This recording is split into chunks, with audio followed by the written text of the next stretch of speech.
Hello Titan, hello Night Frontier, hello Matt, hello Satoshi, hello Troll, and hello Brolio. I hope everyone's well.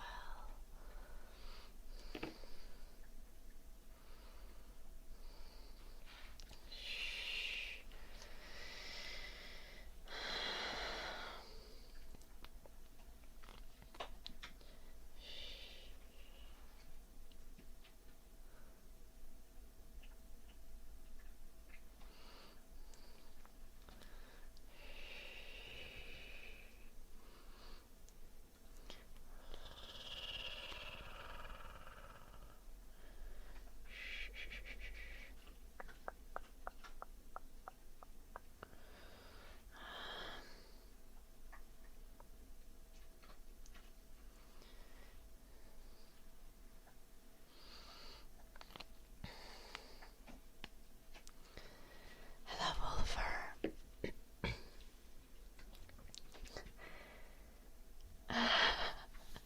Oh no, Troll, I'm sorry. Sorry for ruining your comfy relaxation.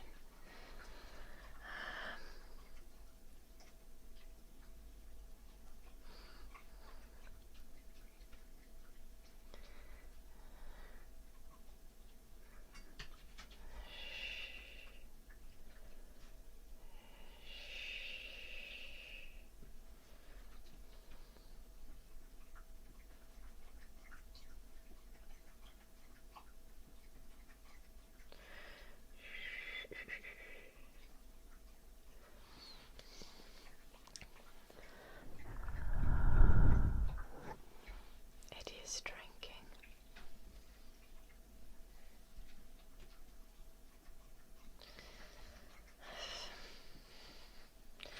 Everything is such a hassle.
I overslept and I'm dead again.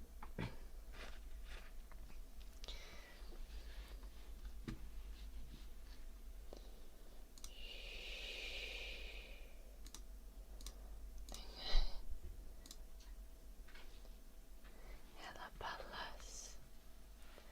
Yep. I have dance lesson later, so early stream.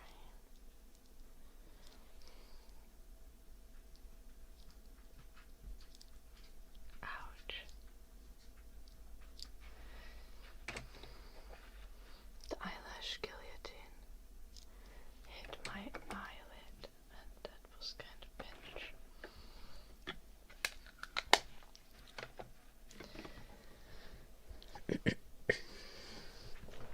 I have slime in my throat because I'm eating after 8 to remove the sadness from my soul.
Nathan.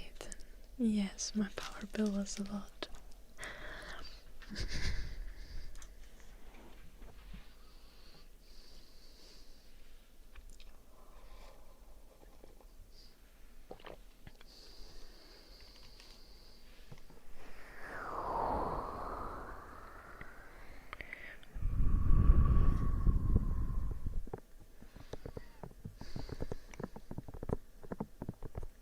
Hello, JD.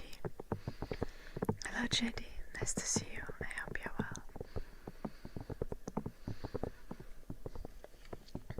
I need to read a 70-page thesis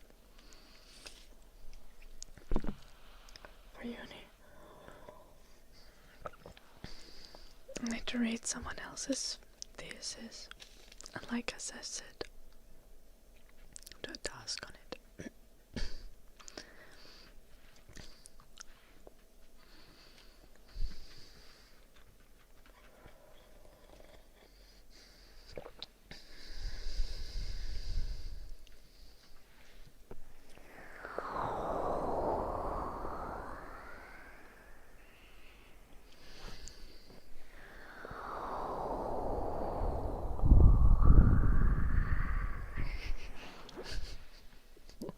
Thank you, Rhythm.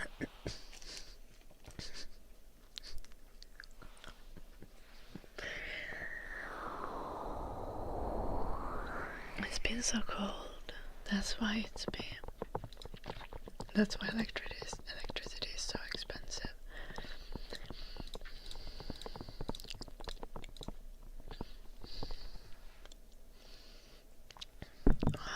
Let's see, how cold is it gonna be at my university?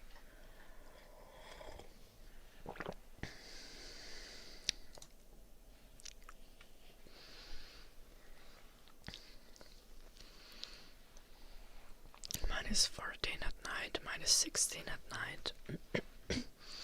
I'll survive. Could be worse. Could be much worse. Ella Rita. JD. Ella Rita. You can just call me Ida. That's my name.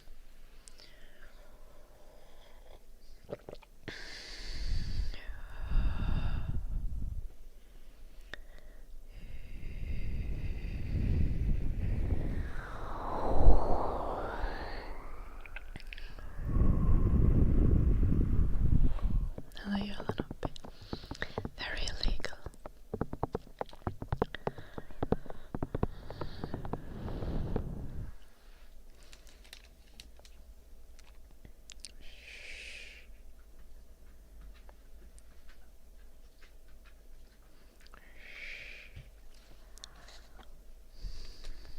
Thank you, Matt.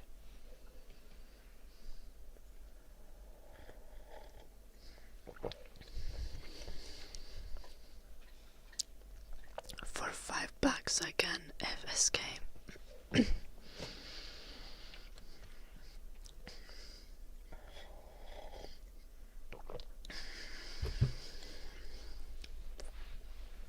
Cheers.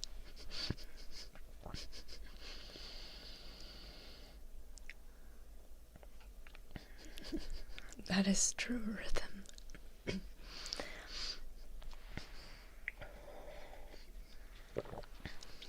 But it's not a name I can have as a username online. Pacos.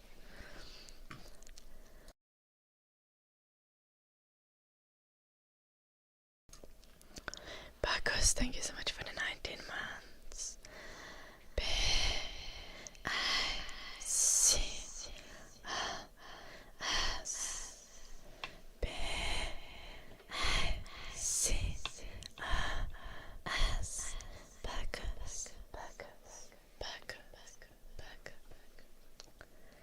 Thank you. I hope you're well, Pacos.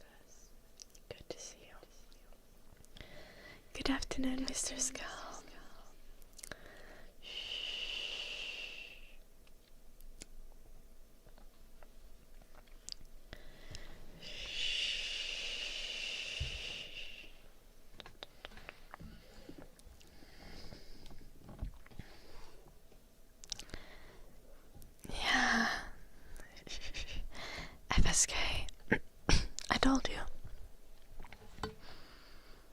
$5 and help them say it.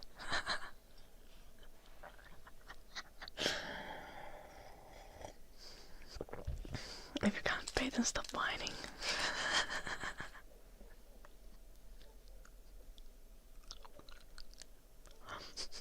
I like your leg.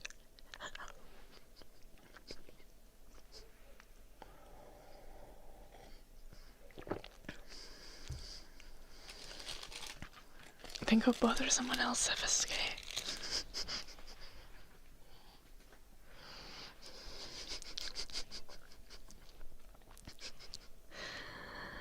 Nice Bacchus. I hope you have a nice work day. And a good morning. Hello Kung Fury. Hello Parakis.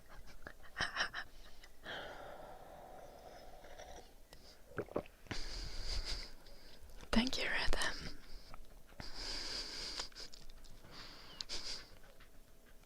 And alright, Wolfer.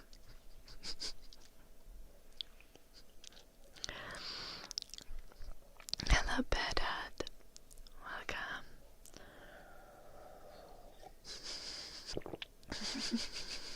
Good morning, Elvis.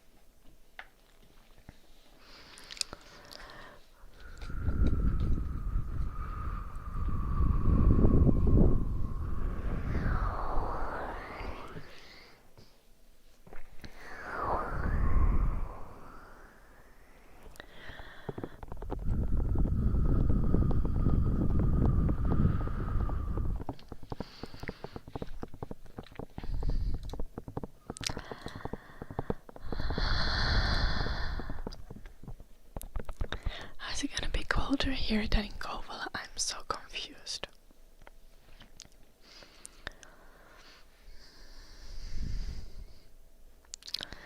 Hello, Silent Hill. I hope you're well.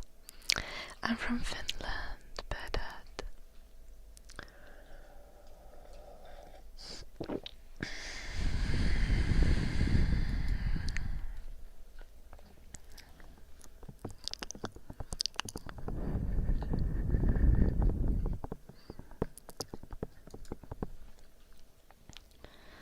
Let me start reading a thesis about shaders. I feel like this would probably work as ASMR. It's gonna be so boring that you guys fall asleep right away. This says, creating a dynamic snow shader asset with shader player interactions, industry pipelines and shader production, bachelor's thesis, Bachelor of Culture and Art by Jenna Toivonen. We have an abstract. The objective of the thesis was to conduct an interactive construct an interactive snow shader that demonstrates shader-player relationship in a video game environment. Relevant literature and research were used to gain a theoretical and practical understanding of shader production and ensure the successful execution of the practical project. The information acquired was applied to the production of the snow shader asset.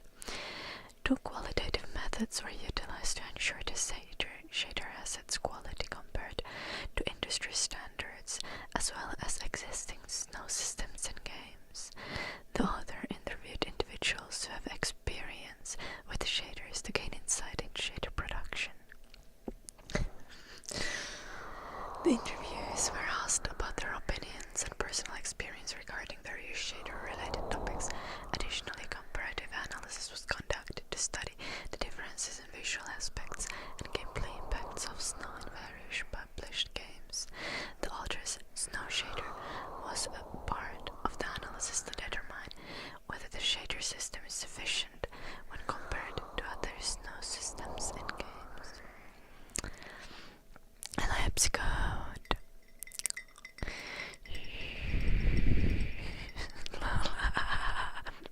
Hello, Parche. Nice Wednesday to you. I hope you're well.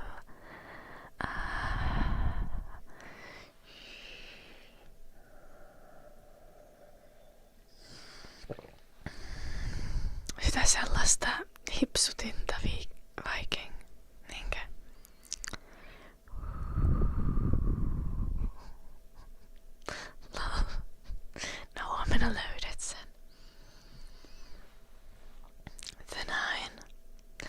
say it for $5.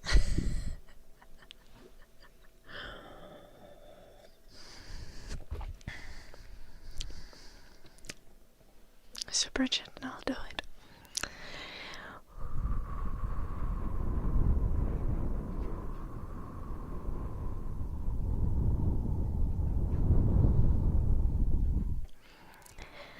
Nice to meet you too, Dad. Okay, Silent Hill, I see your message, but I don't think I'm gonna allow that in the chat. What the fuck, bro? Kinda funny though. that bit too grim though. It seems alright then. Yeah. And I'm a human with autonomy, so I do what I like. The 9. And if I wish to charge money for saying something, I shall do so.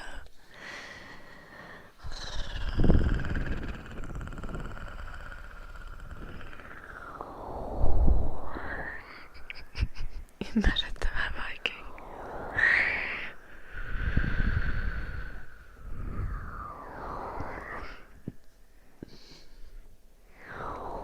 UK weather. UK's weather of illusions. Shh. UK is just covered by fog. Sometimes the fog is high up in the sky and sometimes the fog is on the ground.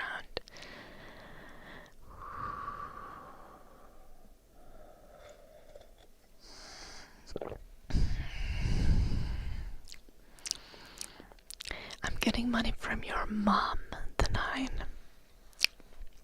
Shh. Whether it's through this live or other means, I'm not gonna comment on that.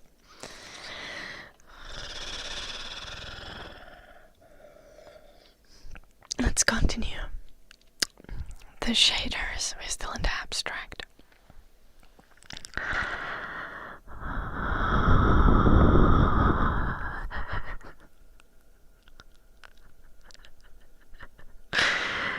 You're friendly, Silent Hill. I'll give you a hug.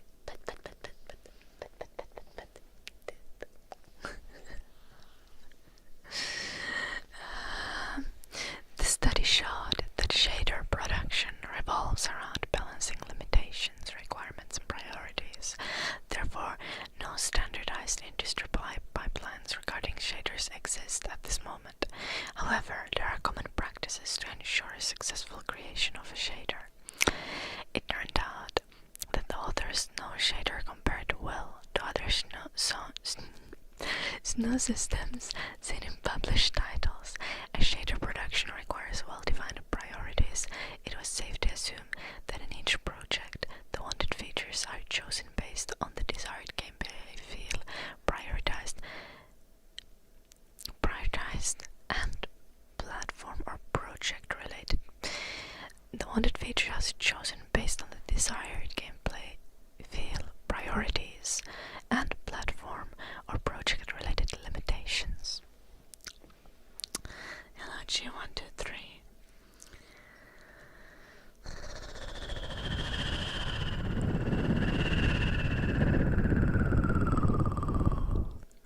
This shit's gonna be 58 pages. I'm telling you.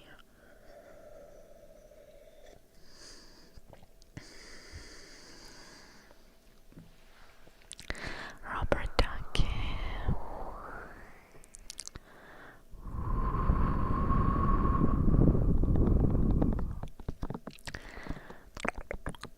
Thank you so much for the 35 months.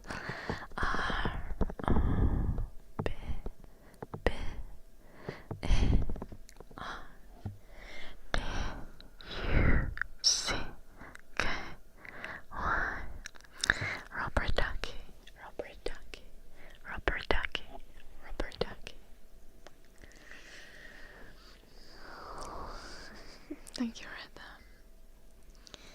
Thank you, Silent Hill. Thank you, Bedad. Both Bungabrab. Actually, let me check that the this is public before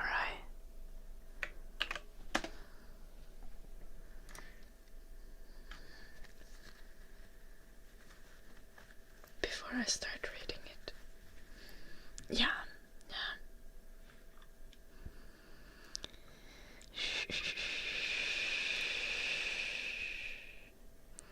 Hey, Jonnakas.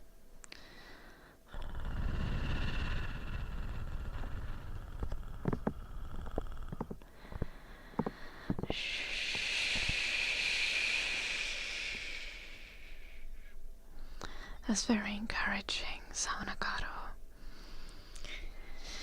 But for your information, I only suck my boyfriend. He doesn't pay me though, so I guess you're right.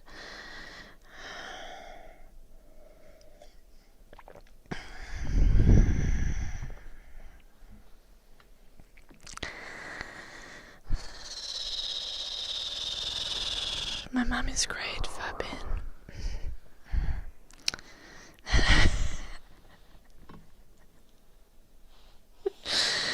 Sorry, Jim. Didn't mean to involve you in this.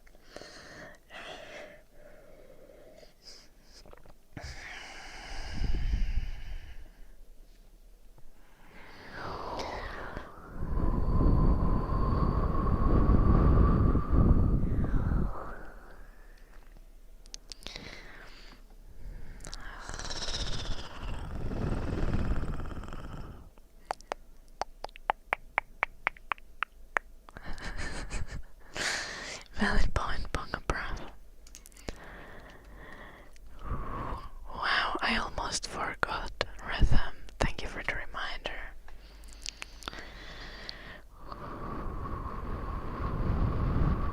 Thank you, Nathan.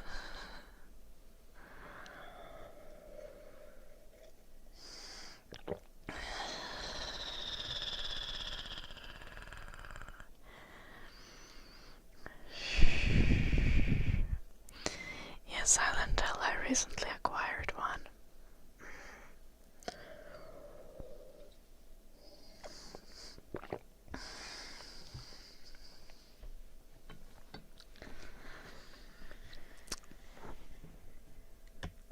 Hello, Ruffle Waffle.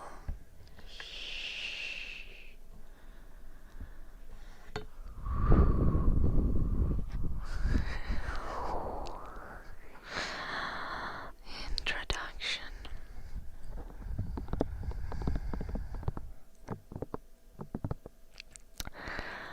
In the field of computer graphics, shaders are responsible for how objects are rendered on the screen.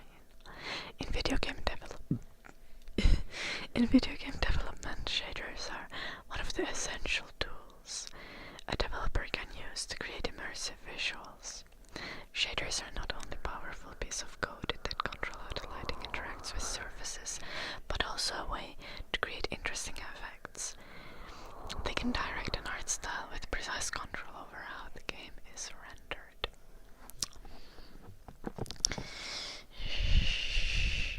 Where shaders most commonly describe surfaces, interactive shaders can create dynamic visuals that react to other game components.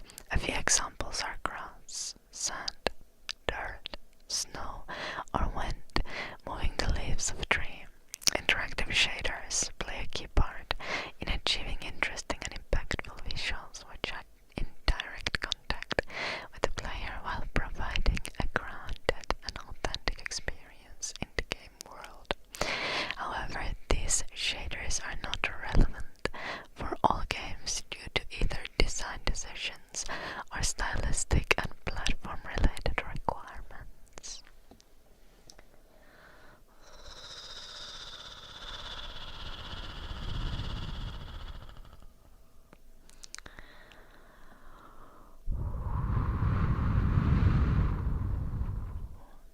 Don't be so mean, Fabien.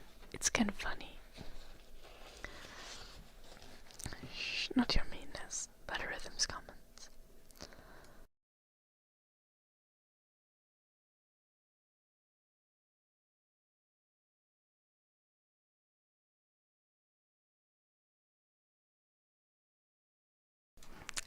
Personally, I don't think so, Jim. However, how much do they pay?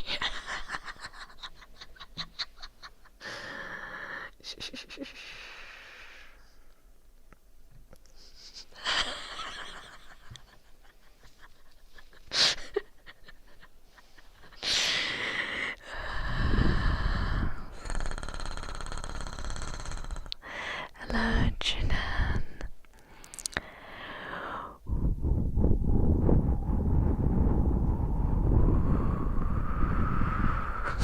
Fat stacks. As in like very fat. Hello, Jervik.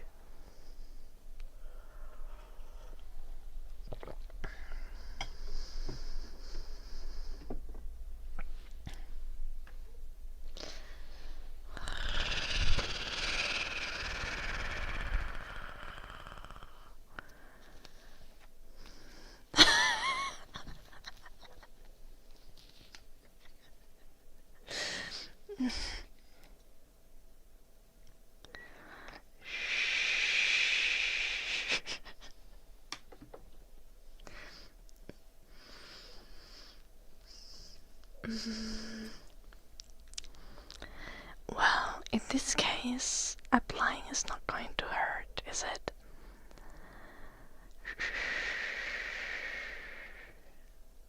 If they are gonna give a low ball offer, just tell them to fuck off or give a ridiculous counter offer.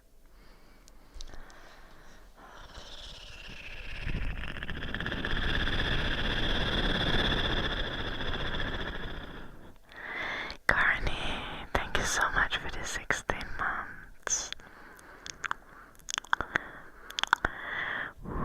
C-A-R-N-Y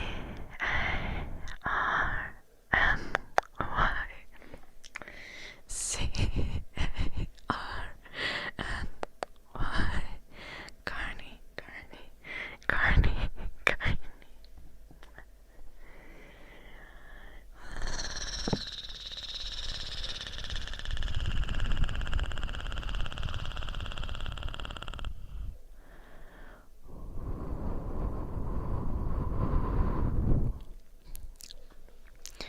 Do you think this is important information to share with the chat, Rhythm?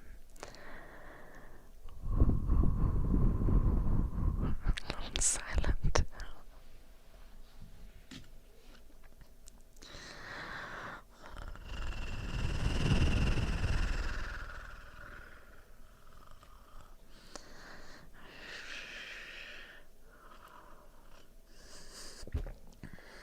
Hello, Mars.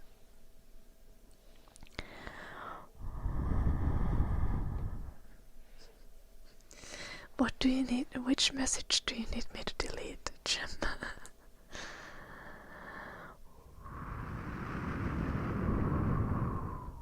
Cool and Jay. Good job.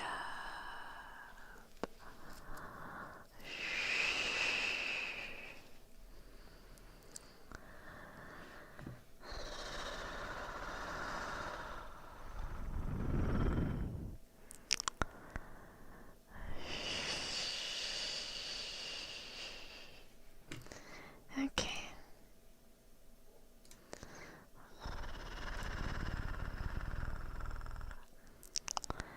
And doing great, Blanc.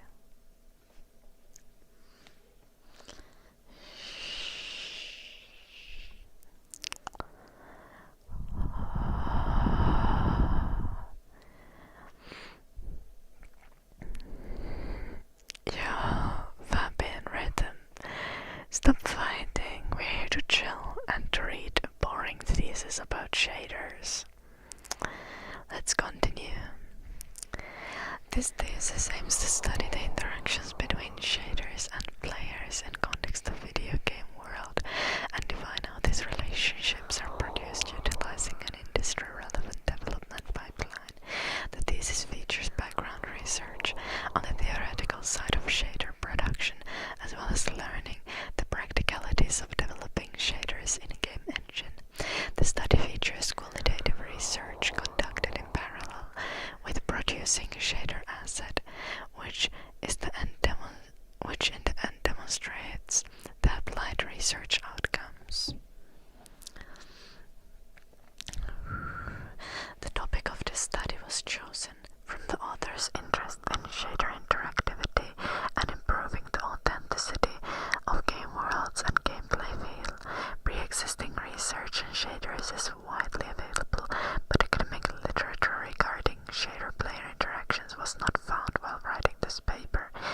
Additionally, practical information is often difficult to find in a consumable form, as shaders can quickly become very complex.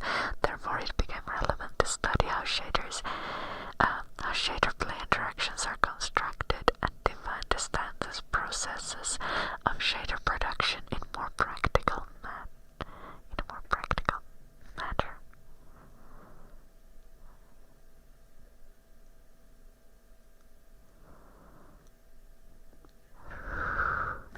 Therefore, it became relevant to study how shader-player interactions are constructed and define the standard processes of shader production in a more practical manner. Surely manner, not matter.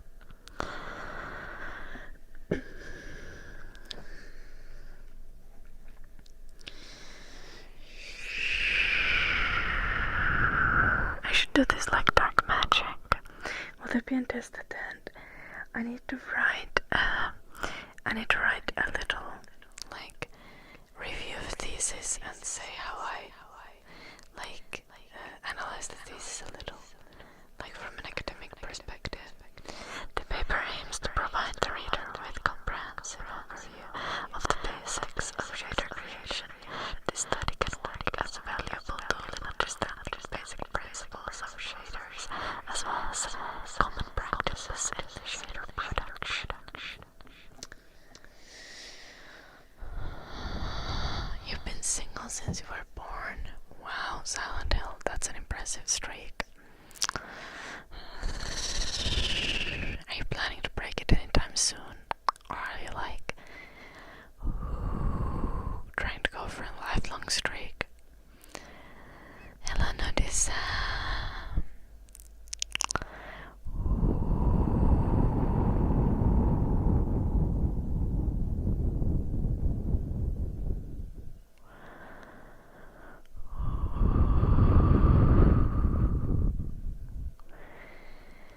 Thumbin and Rhythm. Stop fighting each other now.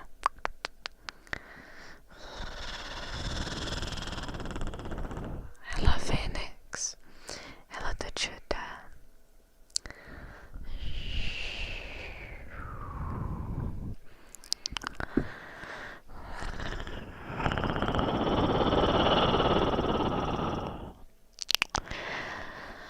The thesis does not have a commissioner, but rather works as a valuable personal learning experience for the author, getting them closer to working with shaders and visual effects. The project is planned and produced by the author, who makes all the creative decisions for the shader system. The responsibilities of the author include careful planning and scheduling of both the practical project and conducting the research for the thesis, as well as showcasing the outcome.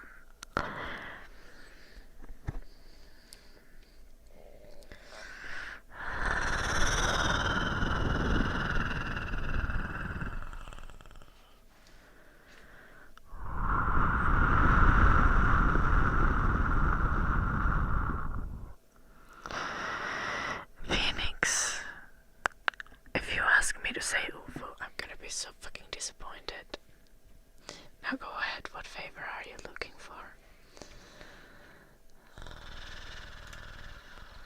Okay, unnecessary Fabin.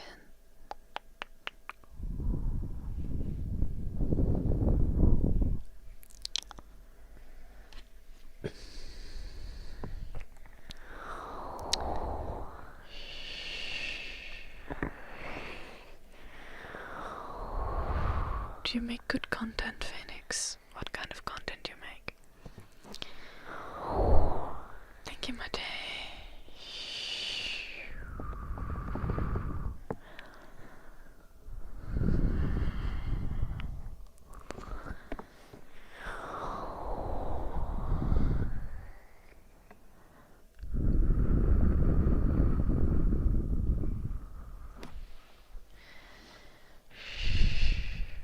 Isn't Clash Royale like mobile game or some shit? What kind of content do you make about it? Why should I be interested, Phoenix?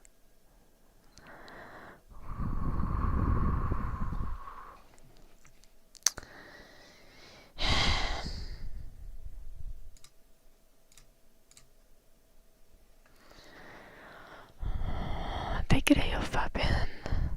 No, I don't play Roblox, my day.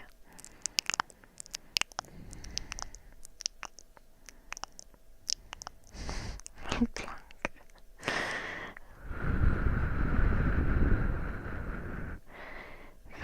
I haven't played Clash Royale. Okay, Chapter 2, Research Design. This is just one paragraph, that's crazy. Oh no, there's actually more. Yeah. The thesis process aside from the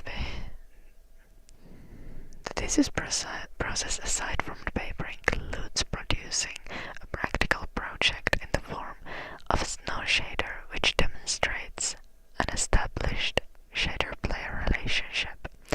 To study the topic of shader interactivity, qualitative research was conducted. It was utilized to better understand practical applications and processes.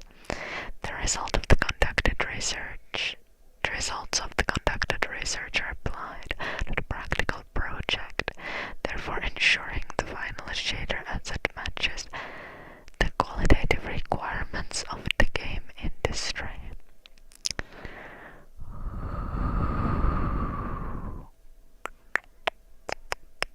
I'm not gonna sub to a channel if I don't care for their content, Phoenix.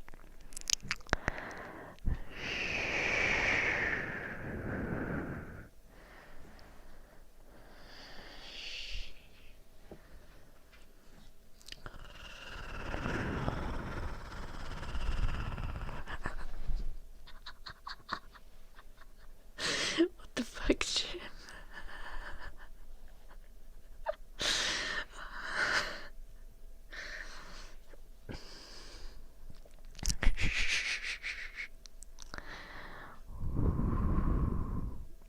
I think no tips good. This is about making snow shaders. Jim is applying to an AI girlfriend company. Yeah, but no, that's not how it works, Jim. And you know that.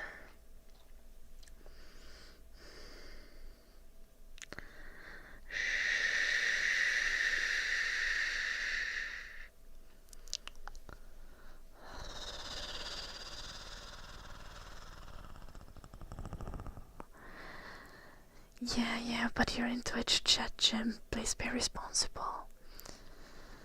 Shh, not everyone is as woke as you.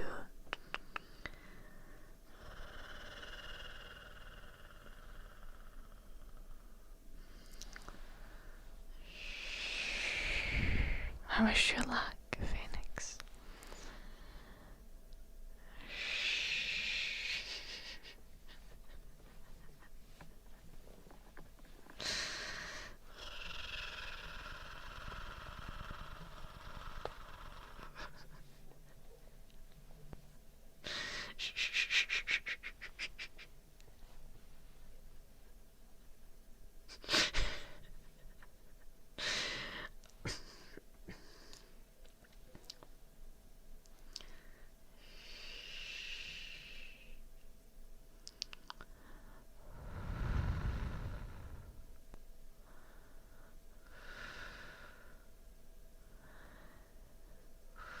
I'm so confused.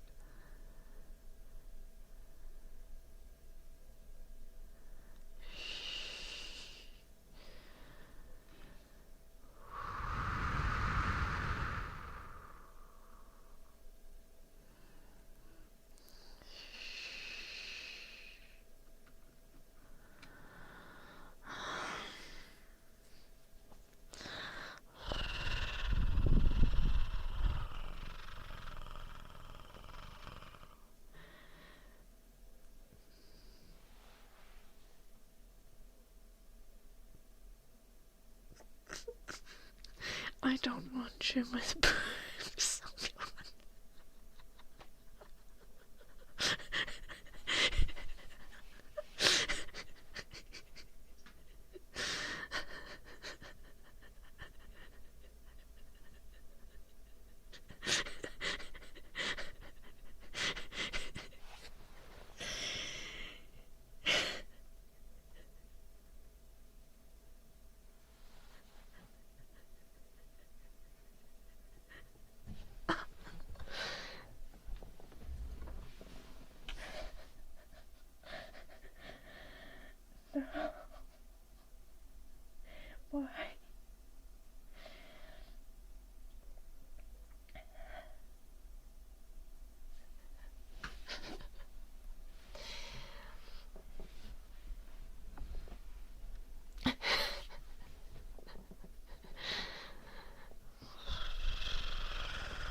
I was scrolling reels yesterday because I was dead, and then there was like some random reel that was like, what if oh,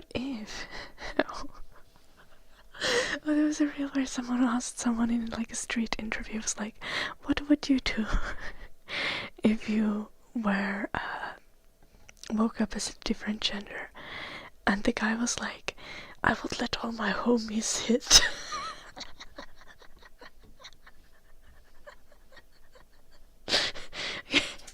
But that wasn't the point. When the street interview asked that question, Jim just shouted across the room, check boobs.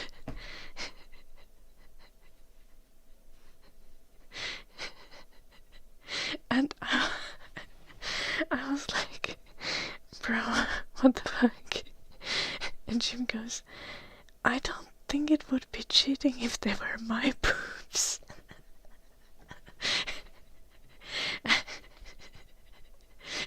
And like, what the fuck, I don't want to think of you with boobs. And Jim goes, oh, but like, we could rub ours together.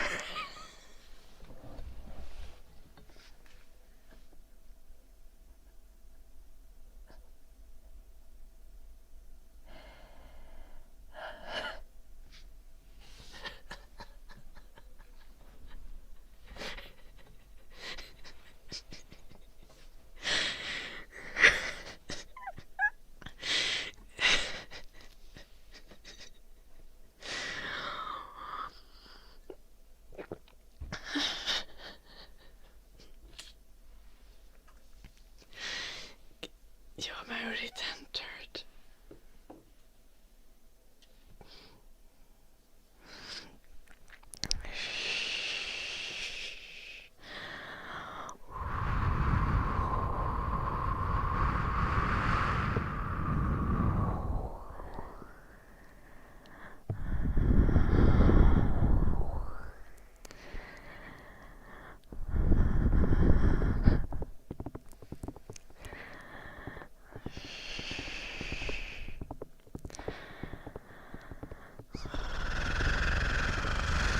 I died inside a little. Yeah, let's continue the thesis. Next we have the objective of the... We're reading a random thesis. I feel like I should link this random thesis for you guys.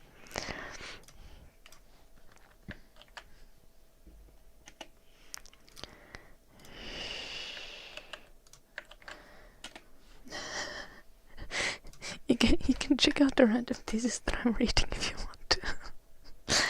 I don't think most of you are gonna care. Kind of dance lessons do I take?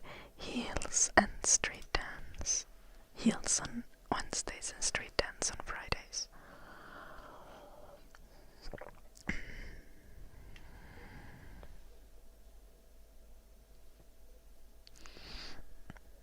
I love how you're not sure how old you are, Silent Hill.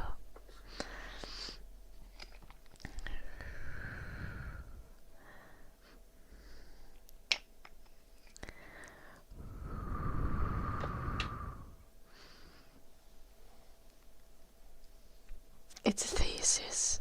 Like, it's an academic thesis that I'm reading.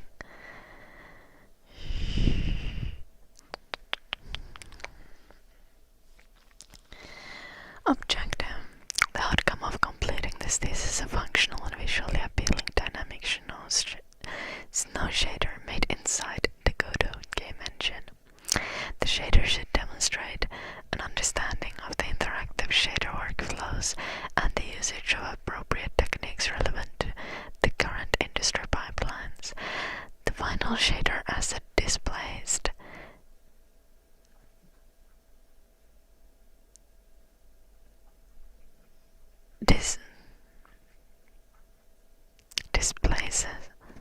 displaces the surface of the snow according to the player's movement, therefore establishing an interaction. Aside from the player leaving tracks in the snow also sticks to the player's body and slows their movement while establishing a mutual relationship that affects both components simultaneously.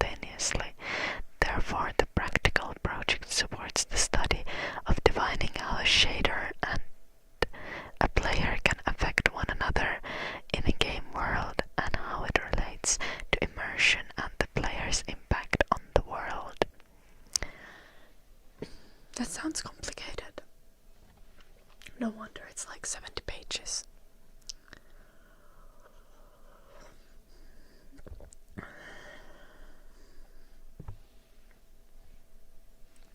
Well, the University of Applied Sciences thesis tend to be more practical, so it's not like theoretical stuff.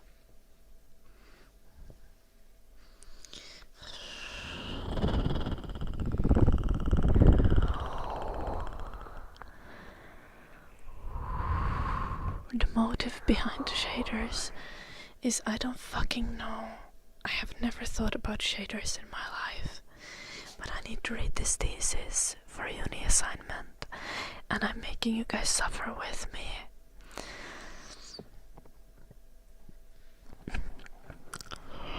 The main objective of the thesis is to produce a viable snow shader asset that demonstrates shader-player interactions. I feel like this has been said like 7 times already.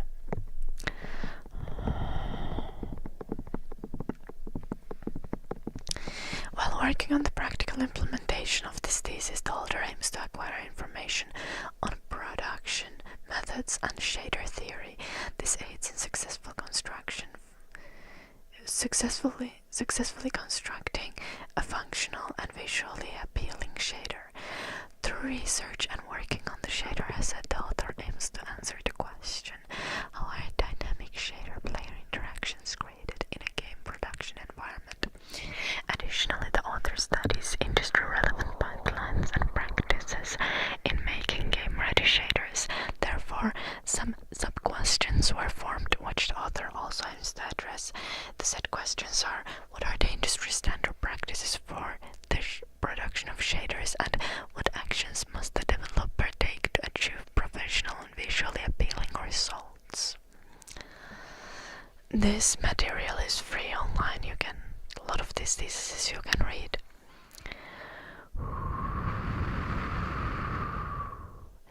It is good, but then again, I think the thesis length that is recommended is 30 to 50 pages for bachelor's theses. So this person wrote more. There's 58 pages of raw text plus the abstract. So this person wrote more than they needed to. I feel like they could have cut it down, surely. But like, they definitely needed to have something to say, since it's not like it's been padded to meet the length requirements.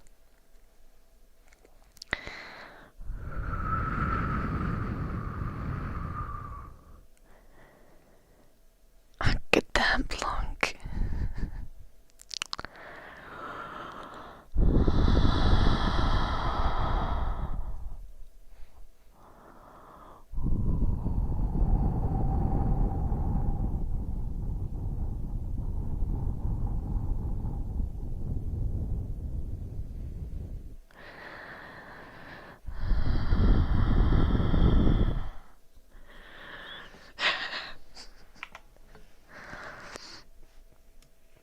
That's a funny typo.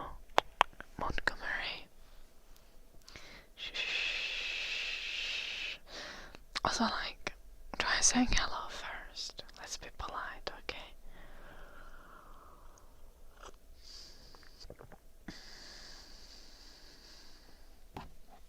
A little bit onsky, but I feel like it might have just been that this person really wanted to do a thesis.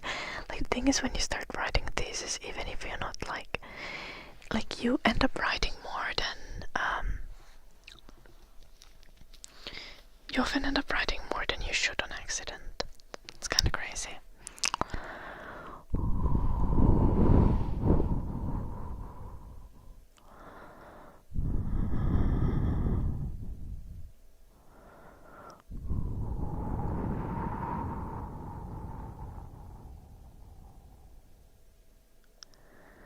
I know it wasn't a typo, Montgomery, but there was a typo, like you wrote it wrong. Or maybe you just wrote in slang. I'm good, Montgomery. How are you doing?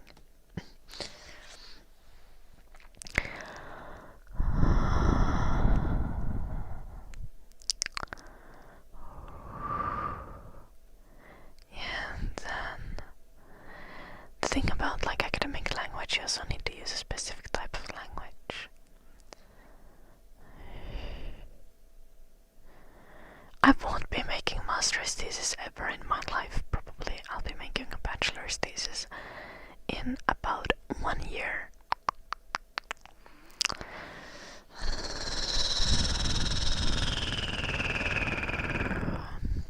To form a foundation for this study, a considerable amount of background research was conducted.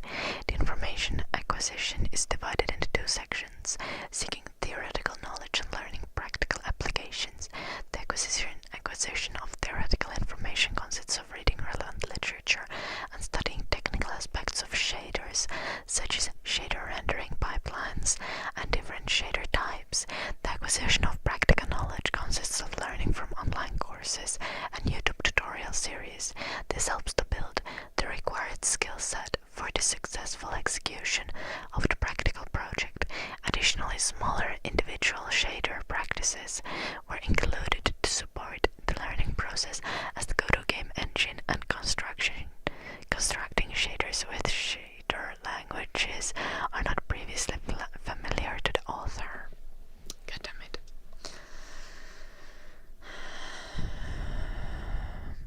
Cool, son. Good luck with it. The thesis aims to provide the reader with a comprehensive understanding of the basics of shaders and their development pipelines while applying research outcomes to a practical project. The theoretical background presented in the study is universal for shader creation regardless of the game engine. The thesis does not function as a tutorial but rather as qualitative research on how to achieve appealing and viable results with relevant methods. A breakdown of the outcome is provided at the end of the paper, showcasing the results of the study.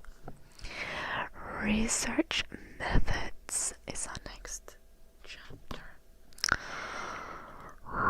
Okay, Silent L. No.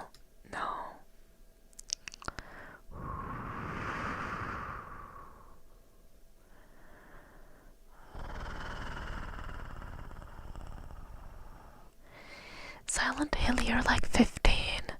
It would be illegal for me to date you.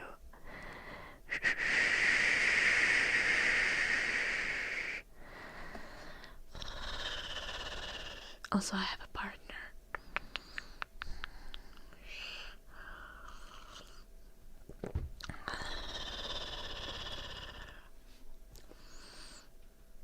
And generally, I don't really date guys younger than me. I don't date anyone except my partner currently. Wow. God damn it.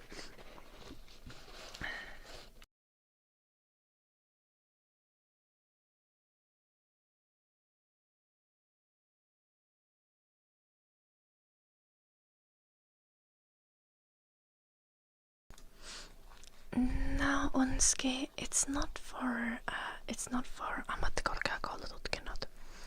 It's not for University of Applied Sciences. It's for academic degrees. If you're doing an academic degree, then you usually do masters as well. But if you're doing an applied sciences degree, there's often no master's degree.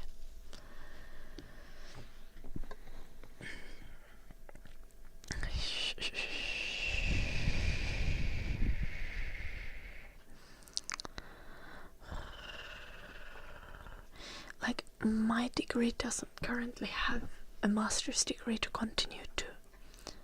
I think they will have one in a few years' time, but they don't have it yet.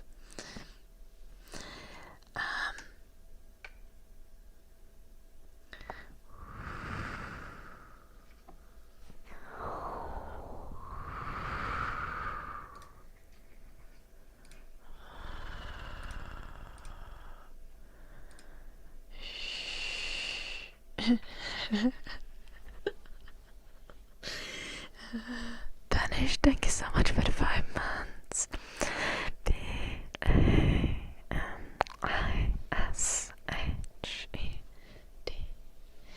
B-I-N-I-S-H-E-D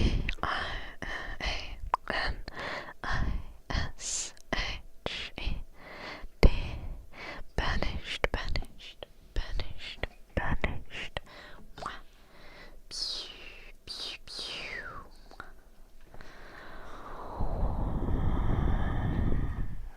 I see Onski.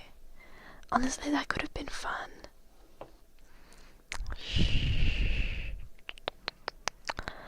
I have written an essay before about the gamification of like Twitch. Because I had nothing to write about and I needed to write something and I had 2 days time. Hello Demi. Hello Demi. Welcome.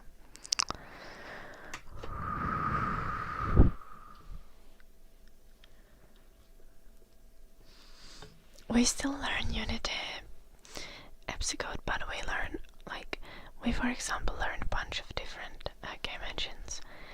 We learn Unity and Unreal Engine as part of our courses. Honestly, I'm kind of surprised that we don't learn Godot. But I worked with Godot in Game Jams. So, Helens.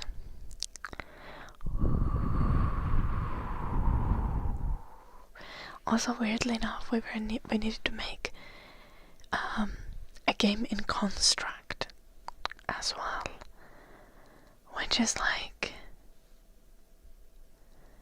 I don't even know what to call that. That's a situation.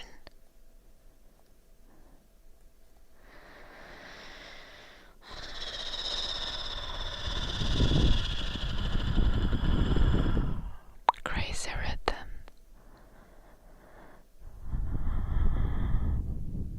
How do I manage to be live all the time? Wilson, I'm not live all the time, but I try to stream 5 to 6 days per week.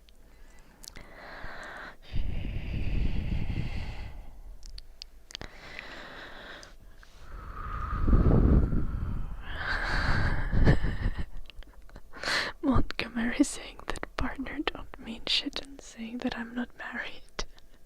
And then getting banned by Jim.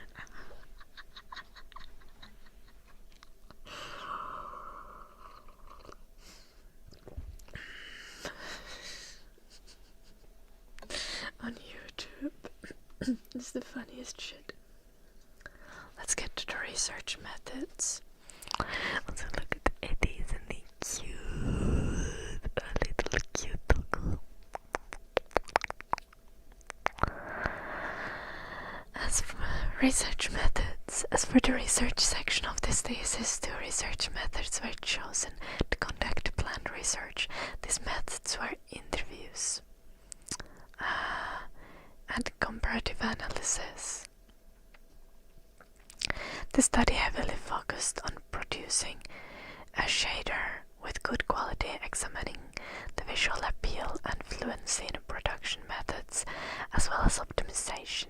Therefore, both research methods were chosen for the thesis as qualitative. The interviews were conducted as a part of the information acquisition to receive insight from individuals with experience in the field of visual effects, VFX, and technical art, and interviewed data was analyzed by utilizing the thematic analysis method. Caulfield 2019, Crossley 2021. As the information seeking is completed, the author begins to develop the snow shader asset with insight from the previously gathered knowledge. Where insights from the previously gathered knowledge are applied, the finalized prototype of the shader asset is then compared to other snow systems present in commercial games on the market.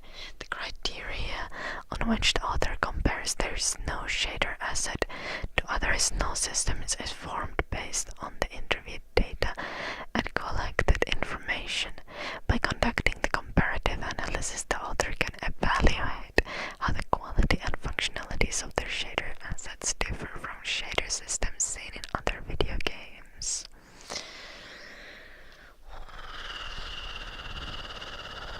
Thank you, Rhythm.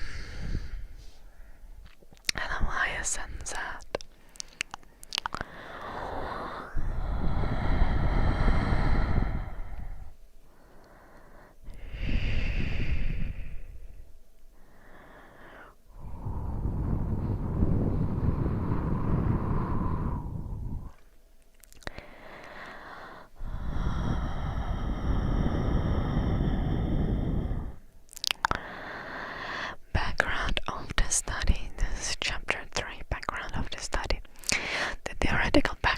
presented in the study covers relevant academic literature as well as various sources acquired from different origins. Some of these are not peer-reviewed, as specific academic information on the topic was extremely difficult to find or did not exist while writing the paper. The resources used in this thesis were found while seeking information by utilizing Xamkalkuri, Google Scholar, YouTube, and general Google searches for game industry articles. The main keywords used for the search were shaders, shader player interactivity, interactive shaders, video game interactive snow, role of VFX in games, and shaders in video games. As shaders in computer graphics date back to 1990s, there is a large variety of research and literature regarding shader production and basic shader theory. However, most material available is highly technical, covering low-level concepts of shaders, and therefore is outside of the scope of the study. Literature such as the books by Bailey and Cunningham 2012 and Vivant Louis 2015 offered thorough overview of shader theory and described basic practices, while also delving into more in-depth topics. The Unity Shader Bible by Espindola 2021 provides information with practical examples, but is fully Unity game engine specific. However, the Shader Bible and other Unity books are beneficial as most information is translatable to other engines and development platforms. Do I do any practical non-theory activities in my studies? Yes, we make games, Coconut. We just have a boring semester going on currently. Hello, Havana, welcome.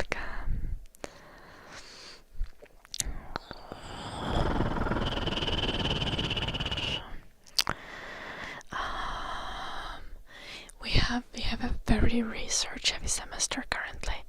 Next semester we're gonna be making a tower defense game in Unreal Engine.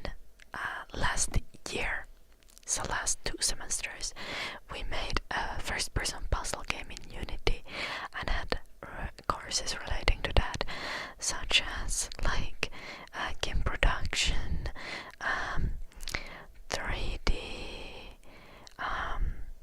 environments, 3D character design.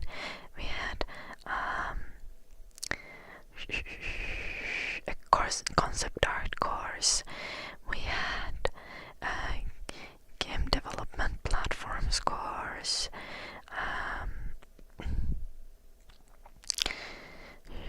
Where we learned some coding and that we did with Unity, and what else did we have? It's my favorite part. So I actually study game design and not game development. Game development is a coding focused degree, meanwhile my degree is art focused. My favorite part of my degree is just like simply like I like making games, I like games, and I like doing art, and I'm learning a lot of skills that I can utilize like in my work, in content creation and stuff, and in like everyday life. Like a lot of the project management skills have actually been super beneficial for just like sorting out my own life.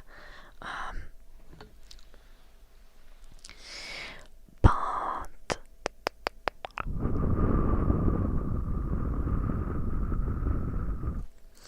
besides that, it's mainly just like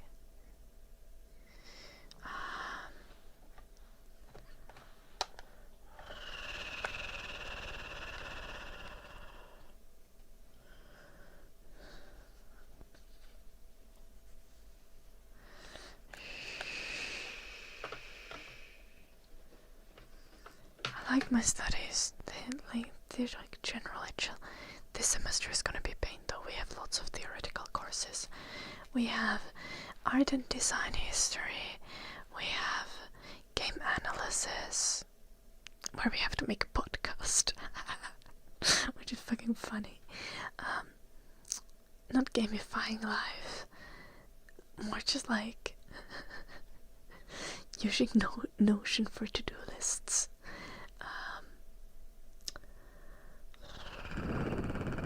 We have the research course, which is what I'm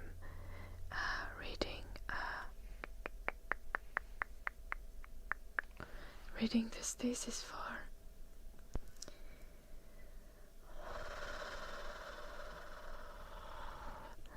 Okay, have fun training rhythm. Till later.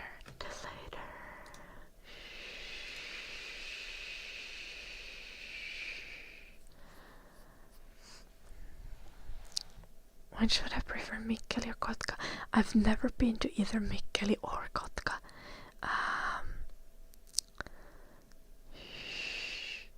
Yeah. I think, yeah, I know of the game dev students at Kotka because, wait, are you doing game dev or something else? I just assumed because we're talking about game dev right now. But Kotka is actually the same University of Applied Sciences that I go to, Havana, Zoksamk. I go to Kouvola campus though. That's my campus where we study game design.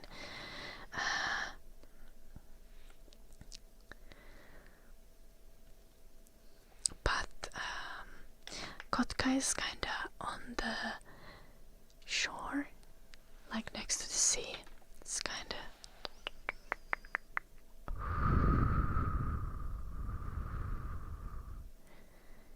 cool. If you don't like super cold, I feel like maybe Kotka might be the choice.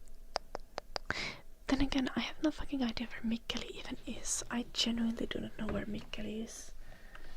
Let me Google that.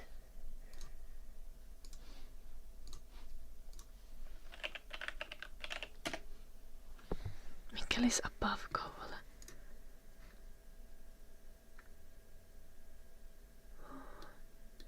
I see. Yeah, go to Kotka.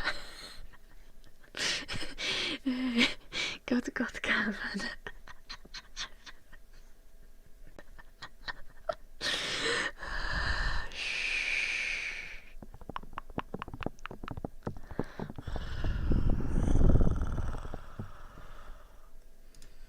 Is there a difference, like what subject students you would go and study with? No, it's this north and inland. It would be cold. You're gonna be happier at the sea, I think.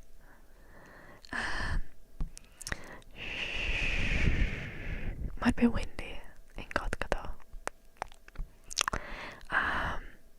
And yeah, Kouvola is bad, but Kouvola campus is kind of pretty. Like, Kouvola is like the most grey and depressing city in Finland, but the campus is actually pretty. It's nice and chill.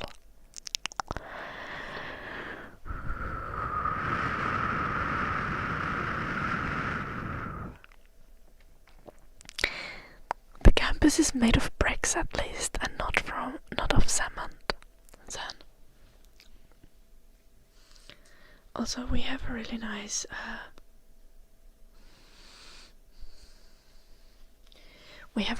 building where you can just like, we can I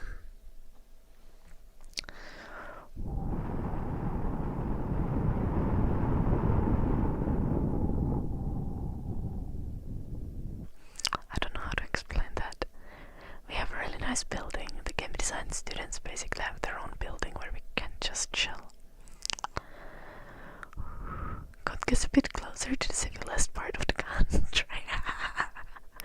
Accurate. Yeah.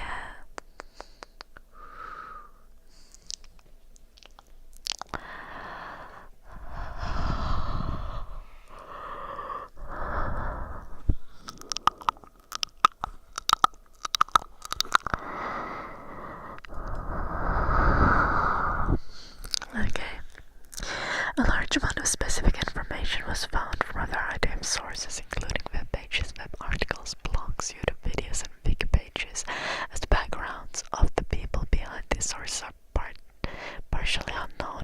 The full reliability of the sources cannot be assumed. Due to the lack of relevant literature, some of these sources were utilized in the conducted study. No academic sources or literature seem to exist on addressing shader interactivity or player-shader relationships. However, the role of effects in games and its gameplay mechanic was discussed in articles by Magic Media 2023 and Veselinovic 2024. Similar topics were also briefly mentioned in talks at the Game Developers Conference GDC, which were published on YouTube, especially by the Participants 2017 talk at GDC 2014 features constructing an interactive snow system from the game Batman Arkham Origins 2013. There appear to be no previous conducted studies when researching for pre-existing research on shader play interactivity or the player influence on the shaders. The article by Barton 2008 explores the idea of weather simulation and weather affecting the player in video games, but does not feature any research on the matter. Various theses regarding shaders have been published in the thesis publishing platform Theseus, none of which explore the concept of shader interactivity or player-shader relationships. Hello Virgo, I hope you're well. Hello Shuja, I am reading a thesis for uni, and I'm just reading it out loud so you guys can enjoy this weird ASMR experience.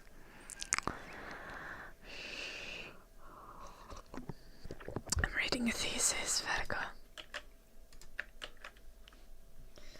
I thought I had copied the link to the thesis.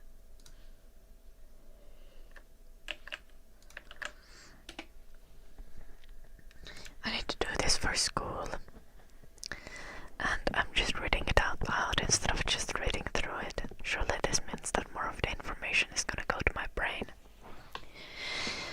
Shaders. Chapter 4. Shaders. Shaders are programs containing a set of instructions for the GPU which define how the graphics should be rendered on the screen. The instructions are executed simultaneously and for every single pixel on the screen. Vivian Lowy, 2015. Generally, shaders take in inputs like verticals, textures, and view angles. They make changes to the input data according to the given instructions and render the results on the monitor. In video game production, shaders are used for real-time rendering where the view is optimally rendered at 60 frames per second. Polygon 2020. Video games require large amounts of processing power compared to the programs, as every pixel on the screen needs to be carefully computed. Additionally, in 3D video games, geometries and perspectives must be calculated as well. Vivo and Lowy 2015. A standard 9020 x 1080 pixel monitor has over 2 million pixels, and each of these pixels has to pass through the shader at least 60 times per second. For this to be possible, the shader code must run extremely fast. The computer's graphic processing unit GPU is designed to be a parallel processor, figure 1, which has a massive number of tiny microprocessors that are all run simultaneously. The one Louis 2015. I'm gonna stop reading the citations. Who the fuck cares? The GPU receives information and operates on it, but as all processes are computed at the same time, it cannot reuse information. Therefore, each pass must be calculated separately. Due to this limitation, information cannot be fetched from other pixels as the individual microprocessors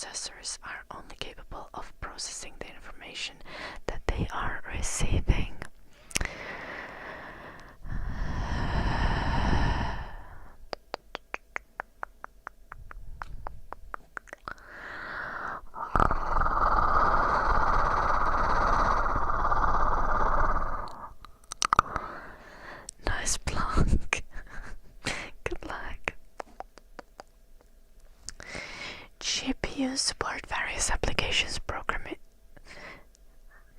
GPUs support various application programming interfaces API, which perform graphics rendering and allow developers to target different GPU hardware. They also act as a bridge between the software and graphics hardware used to play games. That was a quotation from Garbett 2022. Shaders are closely tied to the graphics API, as different APIs use their preferred shading language and therefore affect the rendering pipeline. At their core, various graphic APIs share the same pipeline but act differently when it comes to the way each library utilizes verticals. The most common graphics APIs are DirectX and OpenGL. DirectX by Microsoft is the most frequently used API nowadays, but it only supports development for the Windows and Xbox platforms. On the contrary, OpenGL by Kronos Group is more popular in developing for platforms other than Windows due to its versatile and open source nature. Hello Bender, I hope you're well. Chapter 4.1, different shader types. Originally, pixel shaders were the primary type of shaders to perform operations in computer graphics.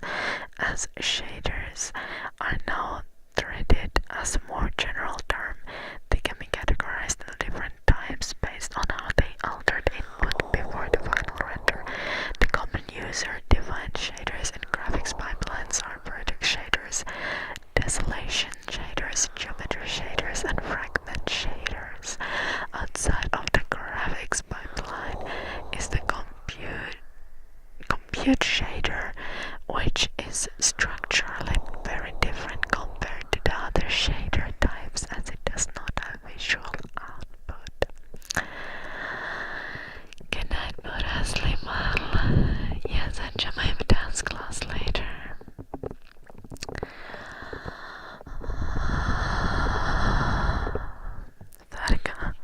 I'm talking about shaders. This is a thesis written by someone. I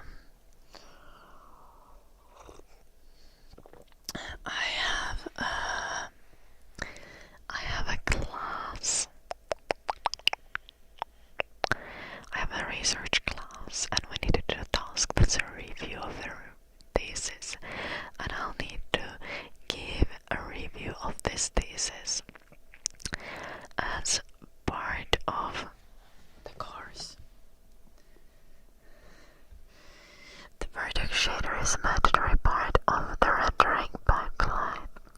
Its key function is to take all attribute values of the verticals and either use them or copy them into variables for later shaders to use.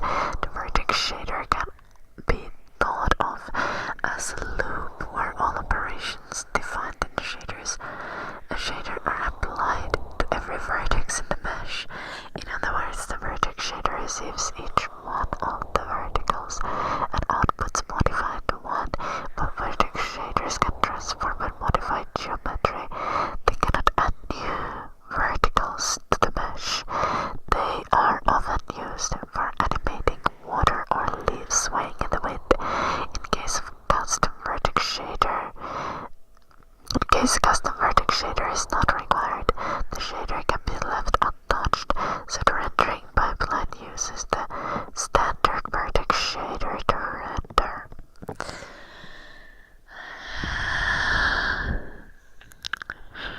Yes, and desolation shaders are responsible for the amount of geometry in the scene. They follow the vertex shader in the rendering pipeline as they take the vertex data and interpolate the verticals in the mesh to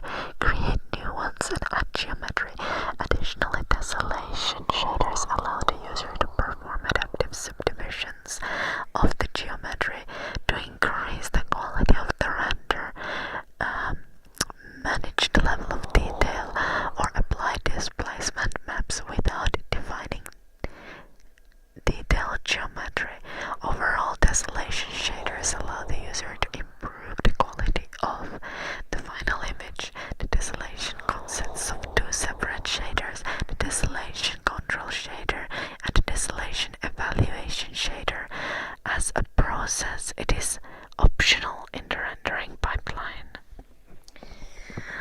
Yep, that's...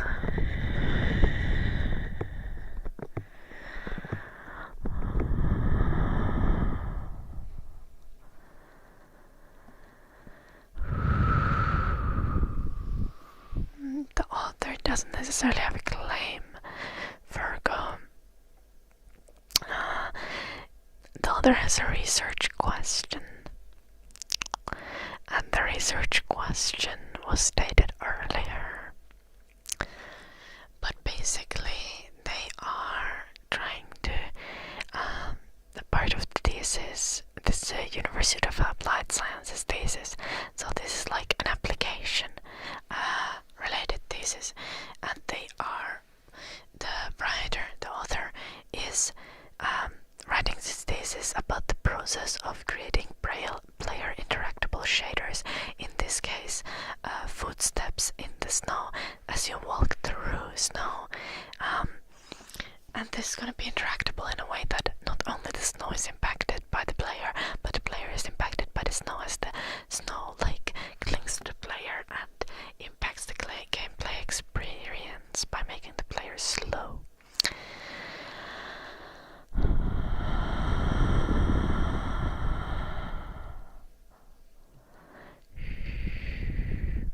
WD. Interesting.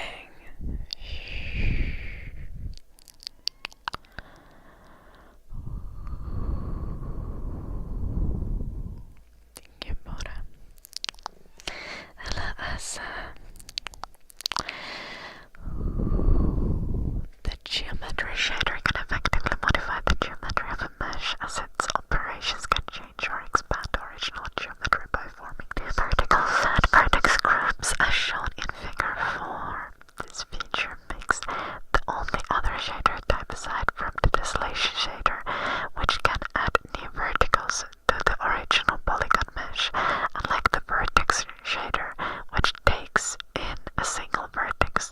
The geometry shader takes in the verticals of a full primitive. The geometry shader has multiple uses due to its geometry expansion feature, and it can effectively be used in processes such as procedural content creation. Geometry operations, however, are not mandatory for the rendering pipeline, so the usage of the geometry shader remains optional for the user.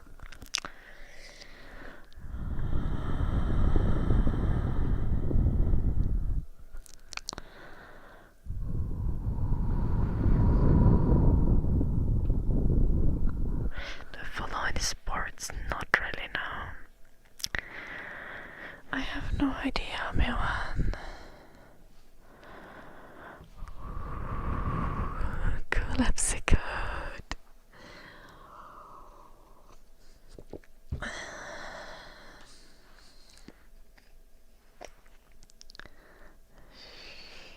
Hello, Carmendes.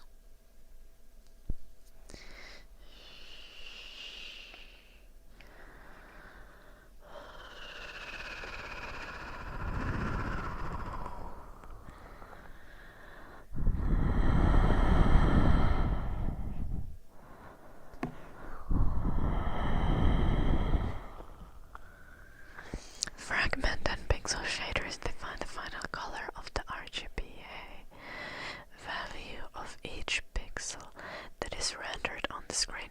Similarly to the vertex shader, the fragment shader can also be thought of as a loop, except for every fragment in the primitive.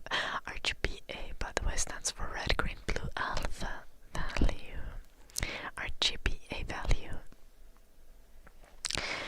All the operations defined inside the fragment shader are applied to every fragment composed in the rasterization stage.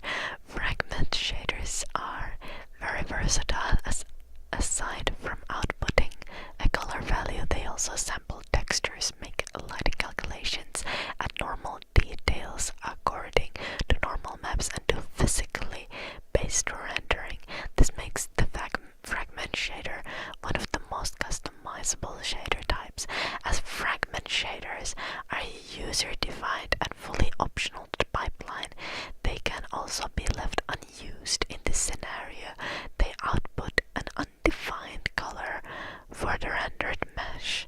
Fragment shaders are the core of how surfaces are rendered and are most often used in defining surface details such as albedo normal, roughness, metallic, or opacity values.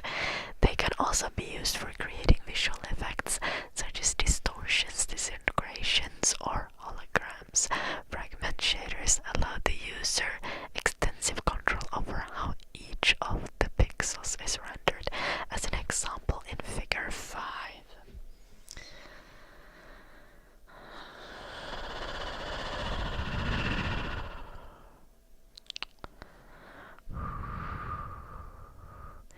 The example shows how it's almost like a line art effect added onto a game object.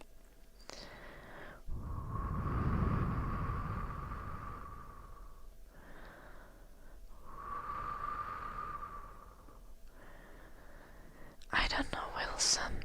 I personally have always preferred to do sports over following them. Like, I used to play football when I was in high school, but I still never watched football. Like, just not a big interest of mine. I guess when I was a teen, I maybe watched like ice hockey on an occasion, but that's it. Some sports are interesting just because how impressive they are, like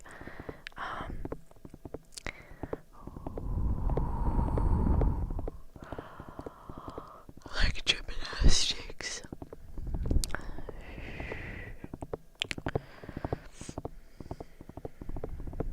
It is WD.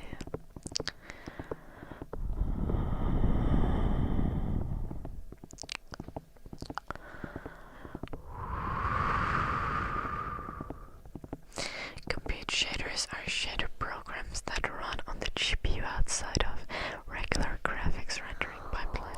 While they can also do rendering that is not directly connected to drawing primitives, the compute shaders are mostly used for computing arbitrary information. They can be utilized to accelerate parts of the game rendering by running simulations. To be able to efficiently use compute shaders, in-depth knowledge of GPU architectures and parallel algorithms is often required.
don't know, like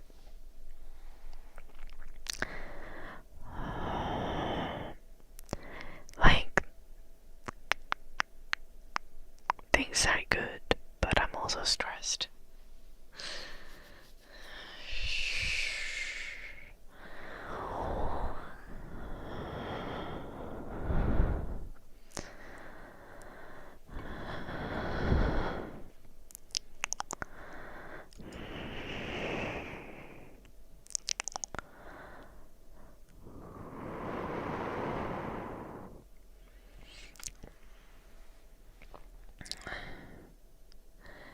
Delightful, we're only on page 15 of this freaking thesis.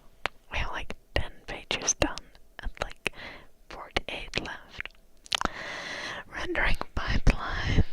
Chapter 4.2, rendering pipeline. A rendering pipeline is a sequence of steps the graphics APIs take when rendering objects on screen. This pipeline varies slightly depending on which graphics API the hardware is currently using, but the base order of execution is generally the same. The pipeline gathers vertex data and transforms that into rendered image by moving through the steps presented in figure 6. The steps are input data turns into vertex shader, turns into desolation shade, and then input data, then vertex shader is applied, then desolation and geometry shaders are applied, then clipping, rasterization, fragment shader, fragment operations, frame buffer operations.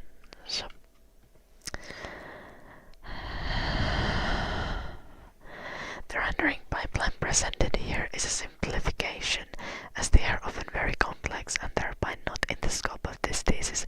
Additionally, the rendering pipeline here is presented according to the OpenGL API pipeline. The rendering pipeline begins with the vertex processing stage, as the application receives a list of verticals that define the boundaries of the primitive to be rendered. Primitives are basic shapes like triangles, lines, or points. The list of verticals called input data is fed to the vertex shader that outputs the position of each vertex and transforms those positions to a different space for projection, as the vertex shader can contain user-defined rules. The vertex shader outputs the modified vertex positions instead of outputting the original ones in case modifications were defined. If the user wishes to utilize desolation or geometry shaders, those take place after the vertex shader. However, these shaders are optional to the rendering pipeline. As the vertex operations are completed, the application moves the vertex post-processing that contains the fixed function primitive assembly and clipping.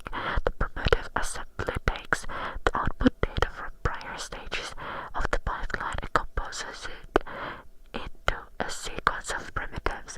As the primitives have been created, they are clipped according to what is being rendered on the screen. If the whole primitive does not fit inside the viewing volume, the parts that remain outside the bounds are clipped and left unrendered. At this stage, the vertex positions are transformed from clip space to view space to translate the coordinates to the 2D screen where the image is rendered. Good night, Cesar. I hope you're doing well. We are suffering through a thesis, or I'm suffering through a thesis and turning it into ASMR for no fucking reason.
messing with my sound filters, so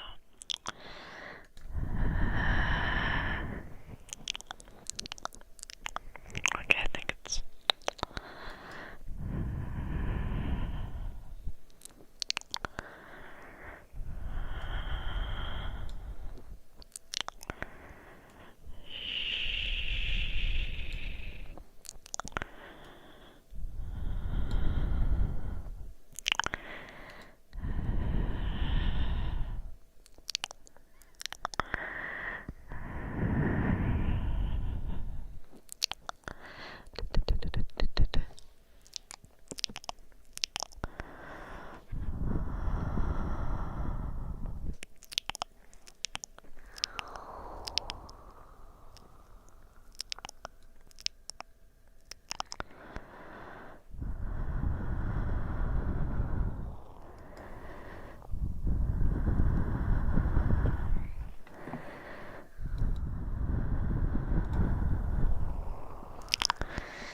I don't know if that's useful. Hello, Rolanda.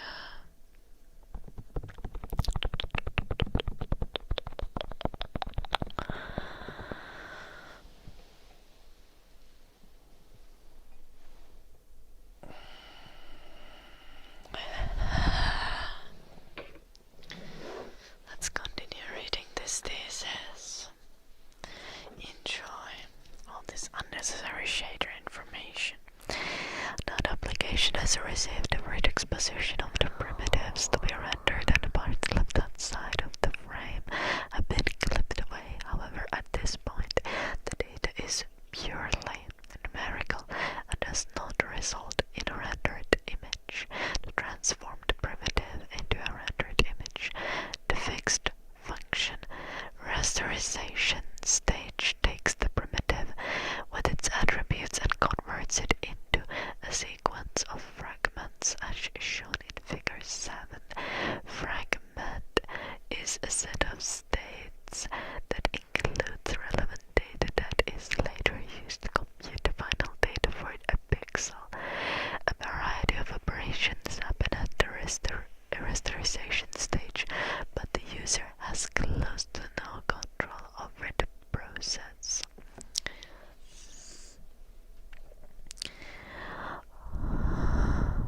Good night, WD. How to say that?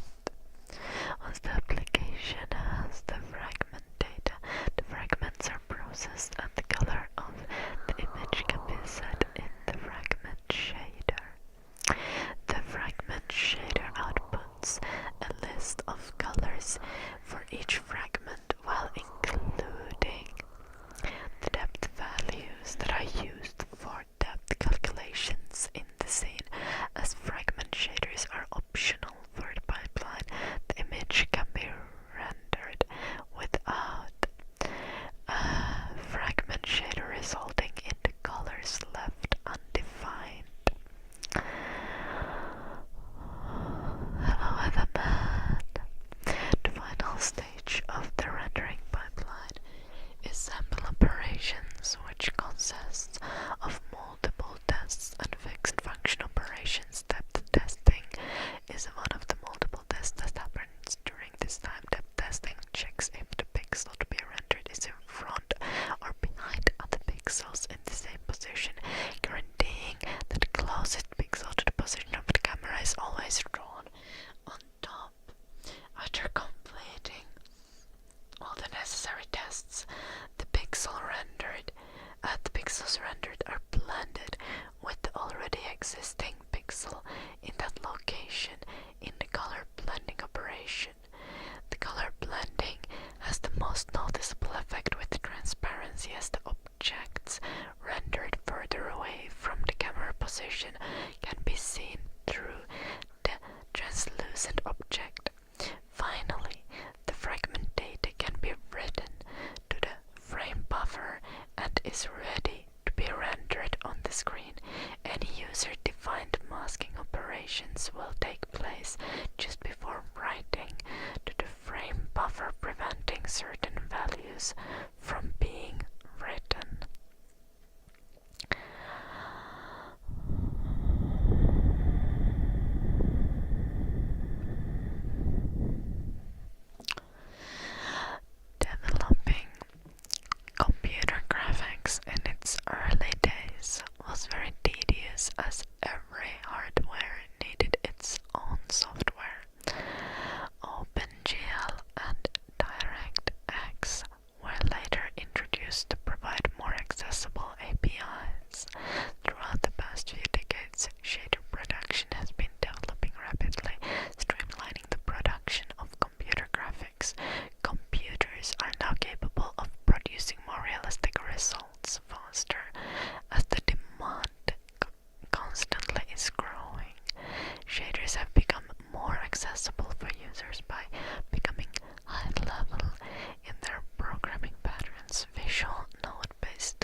shader languages are the interface used to program key parts of the modern graphics pipeline, which have previously been fixed function state machines without programmability.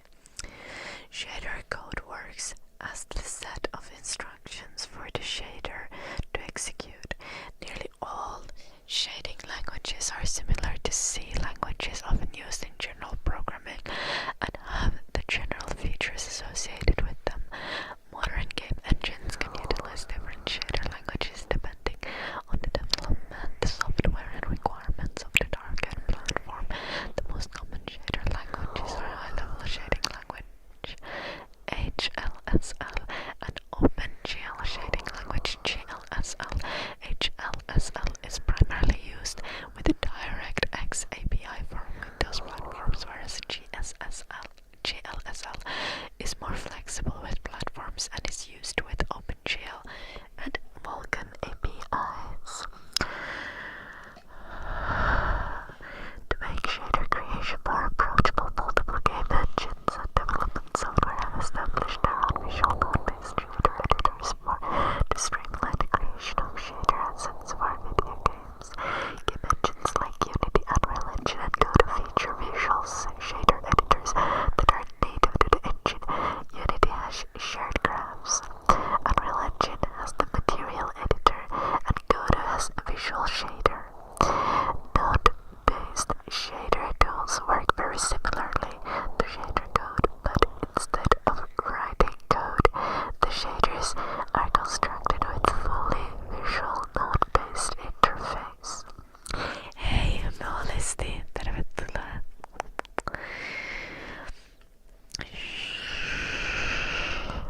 These node-based graphs feature numerous different nodes with integrated calculations and parameters that can be connected to create various effects. Most node-based systems also provide a simple system to expose parameters to the editor view, therefore avoiding the need to return to node graph when the values need to be adjusted. The visual shaders tools simplify shader creation and give instantaneous node-specific visual feedback.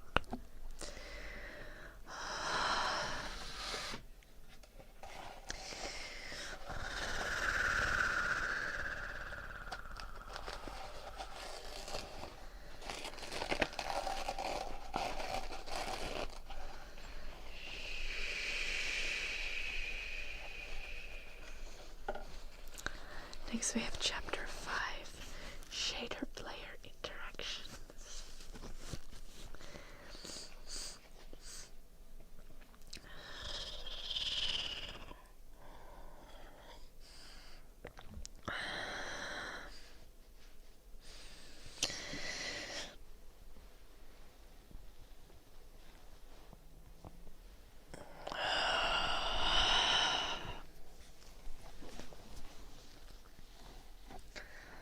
Educationally somewhere today, I guess. Visual effects in video game development can be overlooked as they are often depicted as merely adding polish to a fully functioning game.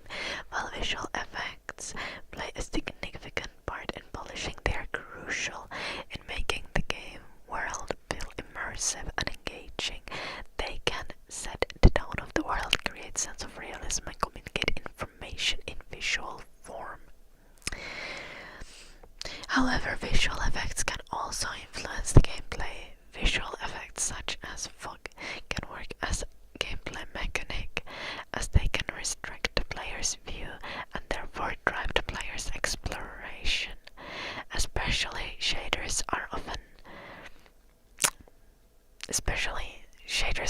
used to describe surfaces, and commonly they feature no interactivity. In some cases, interesting effects can be created by adding responsiveness to ground the player in game world. Adding responsiveness to ground the player in the game world, but also affect the gameplay itself.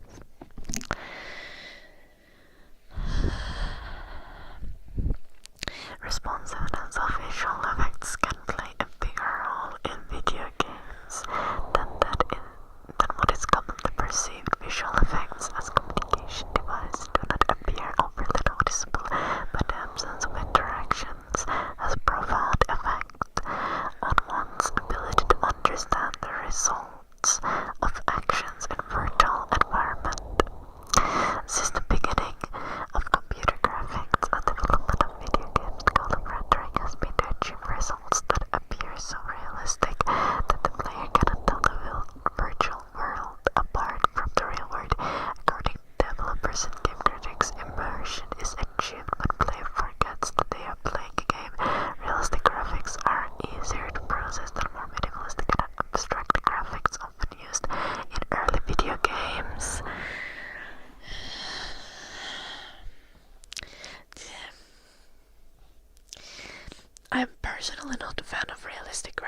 they always feel uncanny, and that's why I just prefer it when things are intentionally made stylized.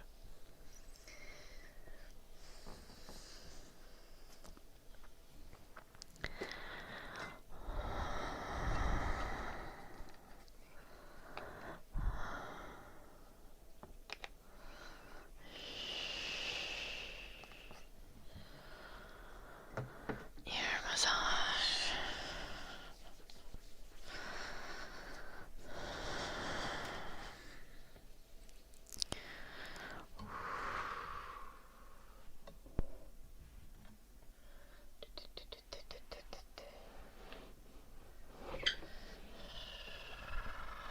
Where is my almond oil bottle?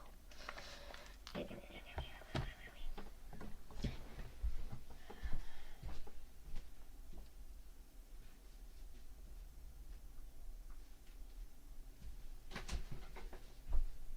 walked into things.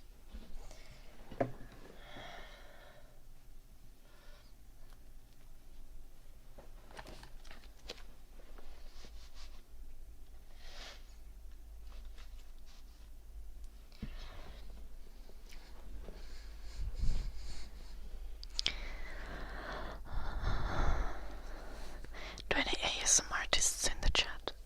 Almond oil is superior for ASMR ear massages. It basically smells like nothing. It's clear.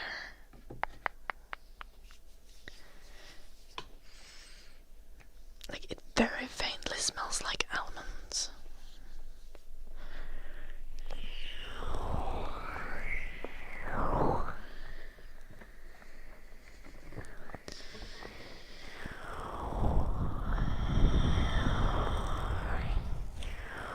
Responsiveness of visual effects can play a bigger role in video games than what is commonly perceived.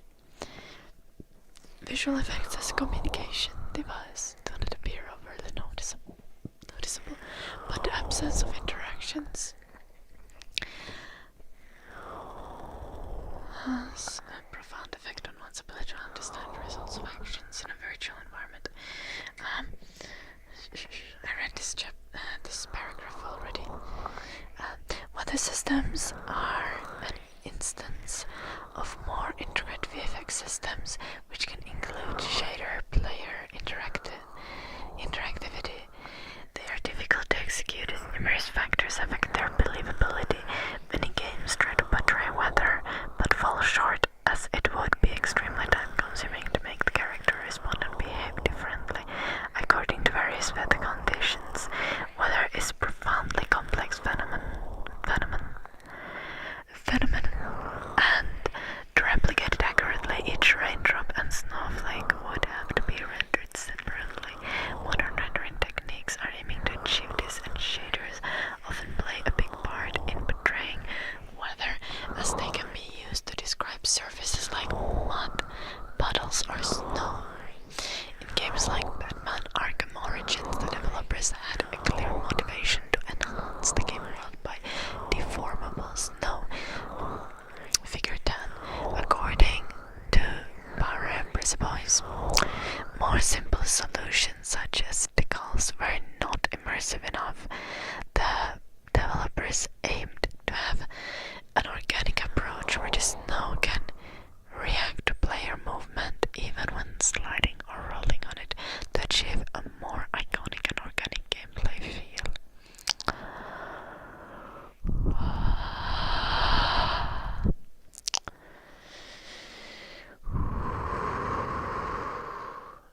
The vodka.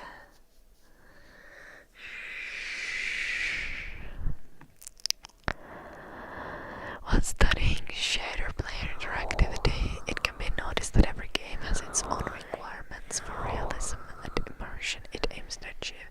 Especially in older games, the technical limitations at the time set many of the limitations for the game's rendering. Common ways to demonstrate shader play interactions are the surfaces or visual effects that respond to the player and their location in the world.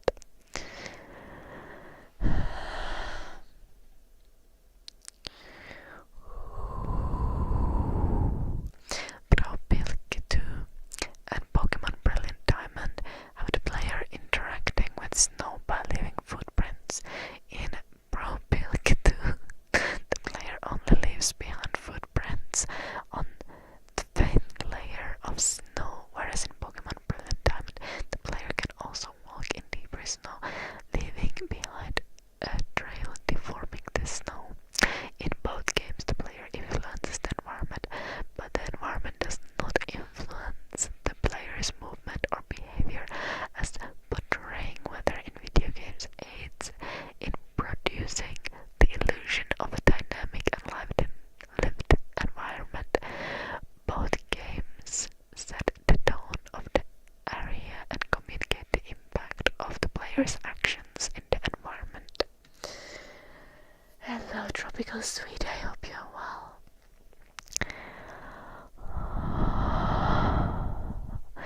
Shader player interactivity can also be created by establishing more complex relationships between the two components of the game. Instead of having only the player affect the environment, additionally the environment can also affect the player.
comments. Thank you so much for the 3 months. Real landscape pictures, yeah. That's the word I was looking for.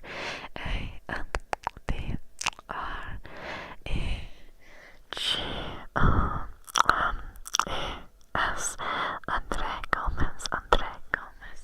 Thank you for the 38 months. 38 months.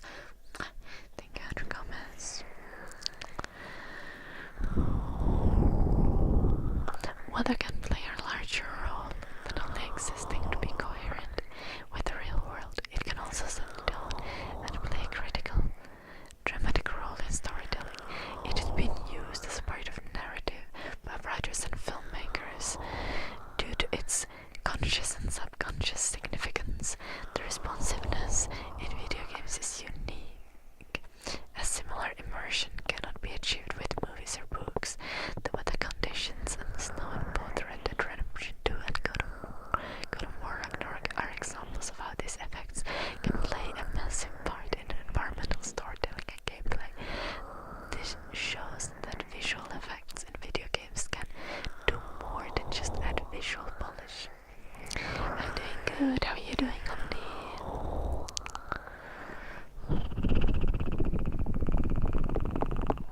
Yeah, Savannah.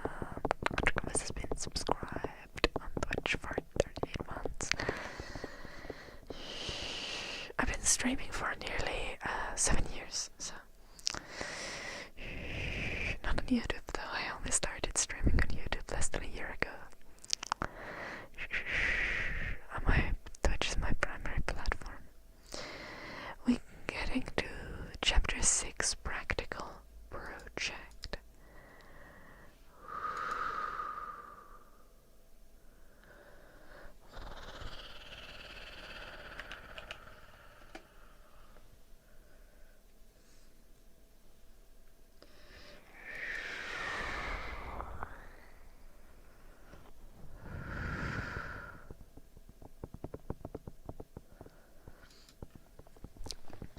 Very fair, Lord Sauron.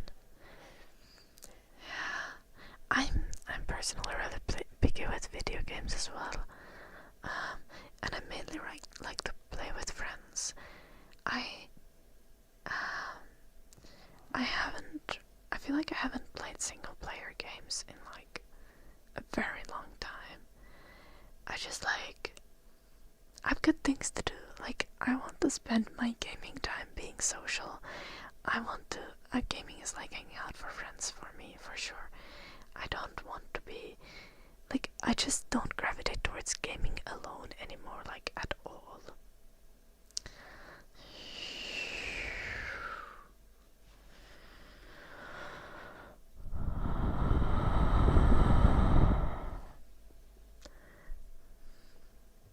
I am kinda real, Savannah.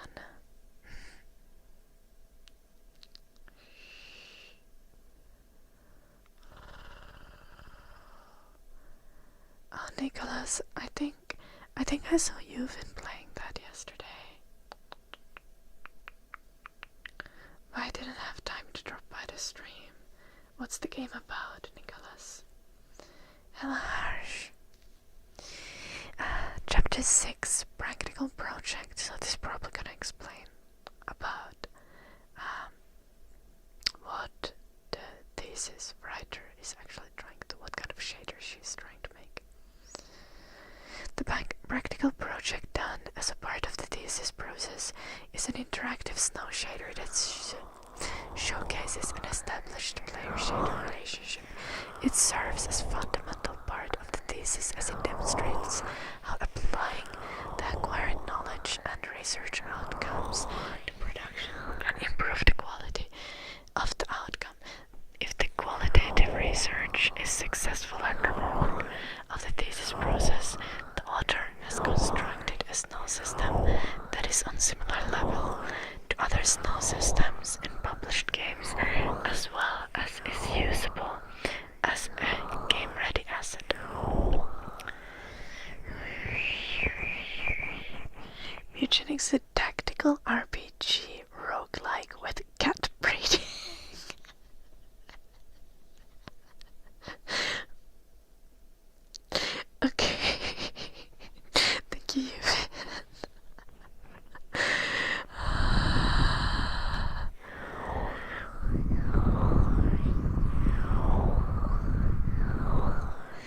Get it too late, harsh.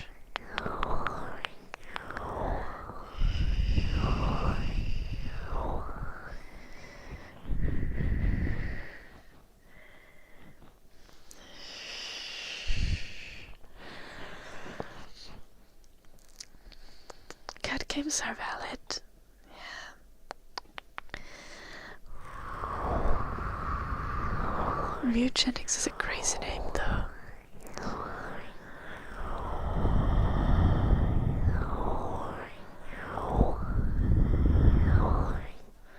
This crazy Nicholas.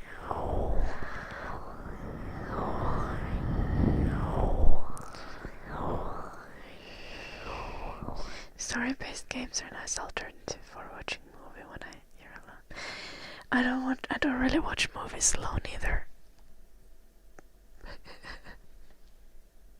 So yeah.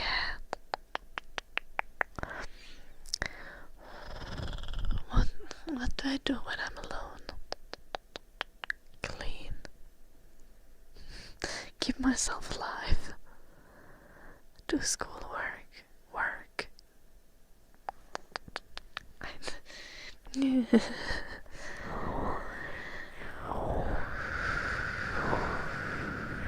To start the production process, the author defined the initial idea and scope of the snow shader asset.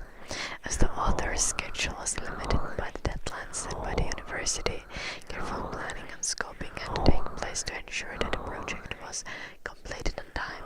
The author also determined the game engine of choice. Finally, as the author, this is weird that the author is referring to themselves as author. They could just refer to themselves in first person. That's actually, I think that's recommended nowadays in academic writing. Good evening, Kami. Finally, as the author had limited knowledge of shader creation, some self-study and research on the practicalities of making shaders was done before starting the practical project. The aspect of shader player interactivity also played a large part in the production, as there are limited resources on the topic.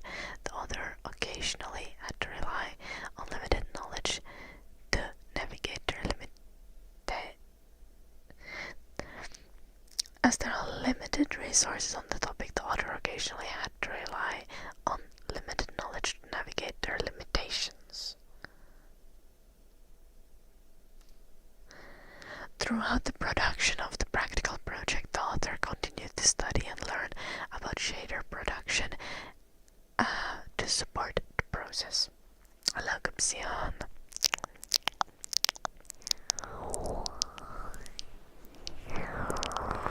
Hello, Omboyan.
Scope.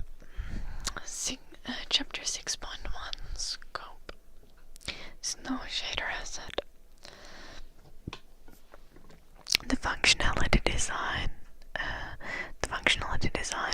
of the snow shader revolves around a simple interaction that establishes how the different components in the demo scene influence each other. The snow shader itself is only a smaller portion of the whole interaction system, as it is in charge of rendering the snow on the ground and displacing it according to the player's path. The snow shader determines the look and feel of the snow, as well as how much the player's movement affects it. At the same time, the displacement data is read by the player controller, making the player move slower while traversing in deeper snow. I haven't played the Resident Evil games, Obayan. I'm sorry to disappoint.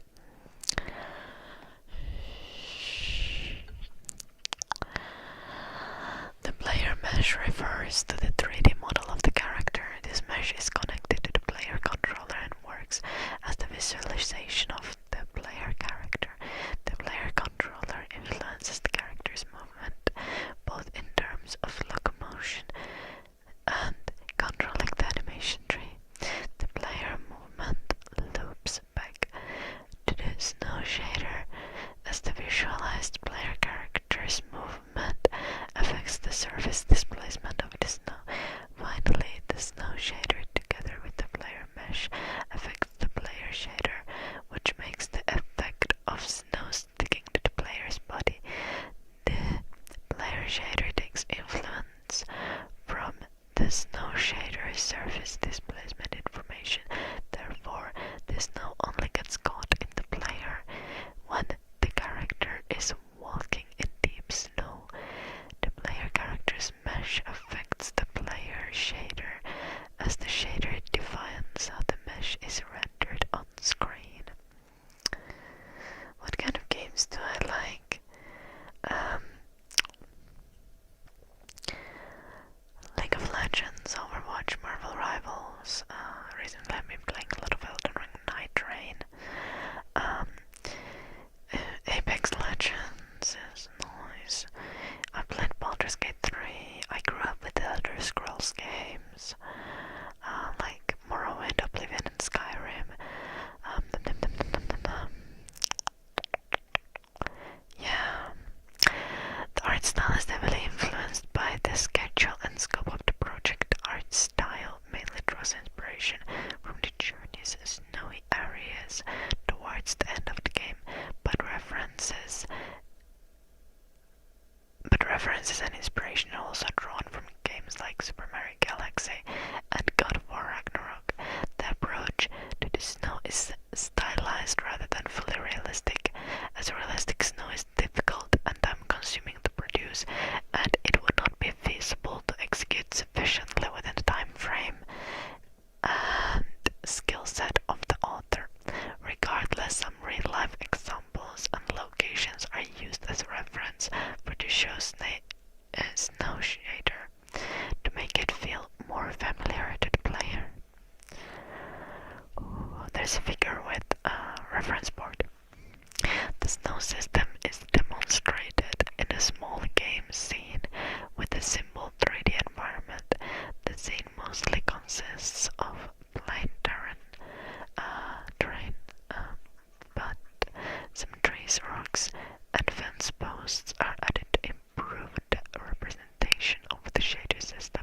The demo scene aims to showcase the final shader asset and other constructed functionalities in-game like visual environment. The final demo scene was meant to feature an ice lake, providing the player with a clear area to feel the difference between walking in snow and on a clear surface. Due to time constraints, this feature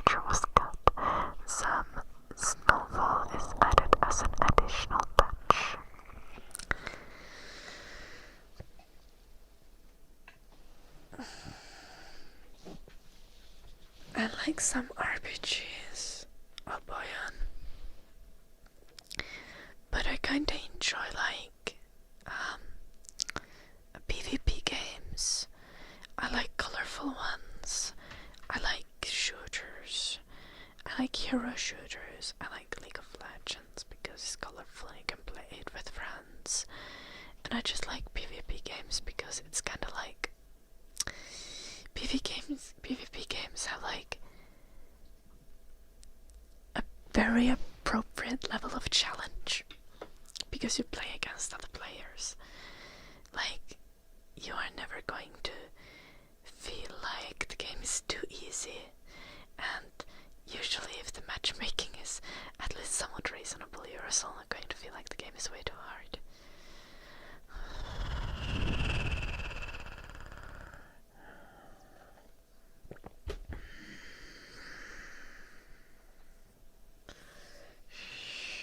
Thank you, Bayan.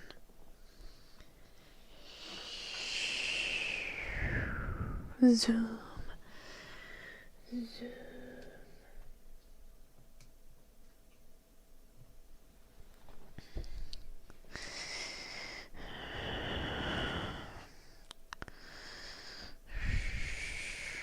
Oh, for a long time people have been like, oh, you should play like Souls games and like stuff like that, because I like challenging games, and now like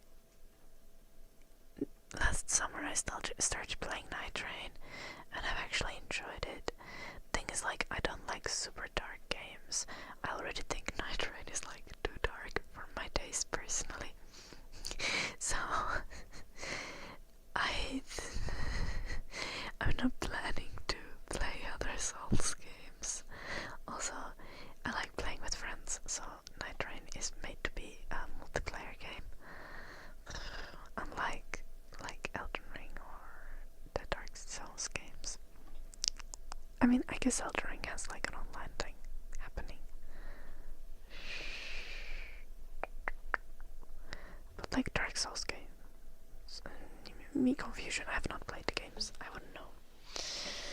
Don't quote me on anything. Let's continue reading the Snow Shader thesis. The snow system is demonstrated in a small game scene with simple 3D environment. We already read that, I think.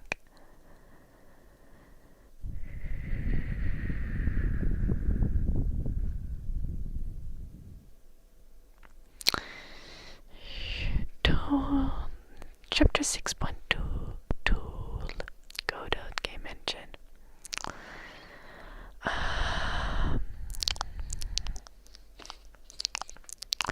The game engine of choice for the practical project was the fully open source Godot game engine. At the moment of writing the paper, Godot is not considered an industry standard engine. However, its popularity has recently increased. The author originally chose to utilize Godot due to a personal interest in it. However, as the author was studying the engine, it was found that Godot has more limitations in terms of shaders than the industry standard engines such as Unity and Unreal Engine. This allowed for a unique learning opportunity to navigate a larger number of limitations and manually write functions that would normally be provided. This further solidified the choice of the engine. The plain approach allowed the author to understand concepts behind shaders that would normally be mostly automated. Additionally, the author wanted to compare the development experience with Godot to other engines, but this was outside of the scope of the thesis.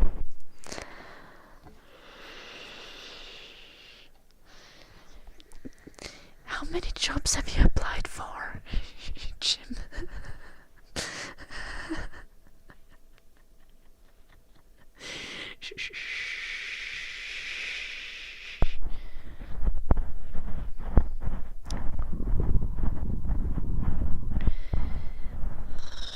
In like the last 2 hours, hours, that's crazy.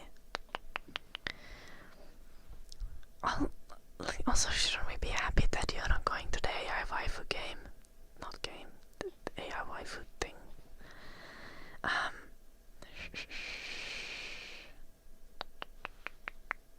Yeah. What kind of interview offer? DM me if you don't want to explain in the chat. Okay, but they didn't even say how much the AI waifu game pays.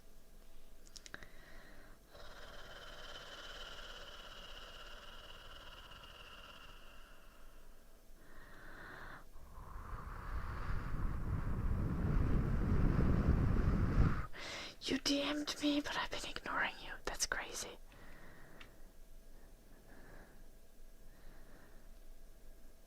What?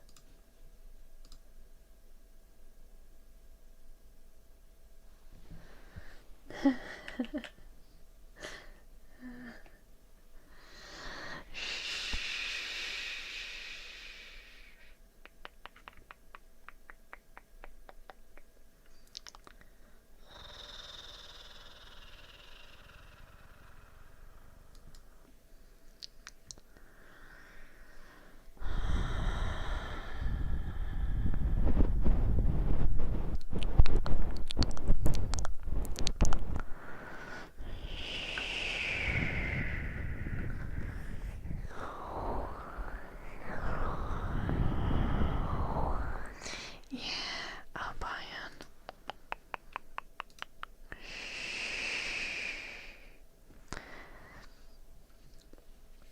I like games that challenge me. It makes me feel like I'm actually doing something while I'm gaming, which is maybe not how I should be feeling while gaming.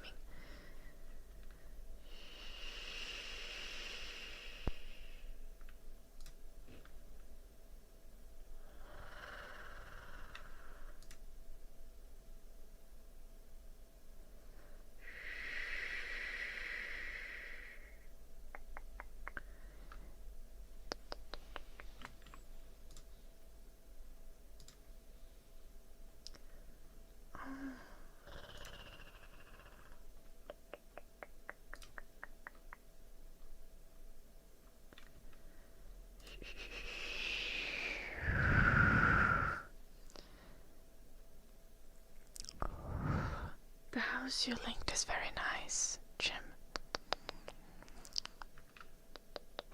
I think I like it.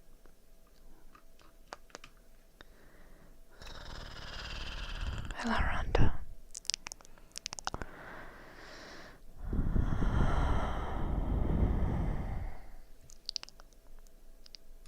Wait. The house.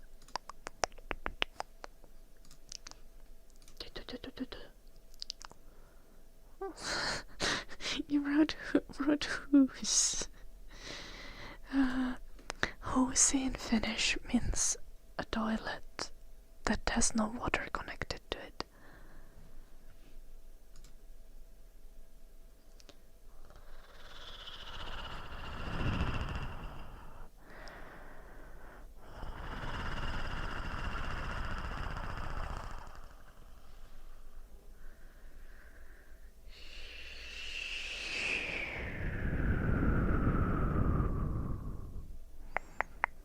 Because every cottage has one of those, Jim.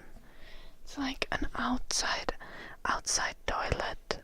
Yeah, like an yeah.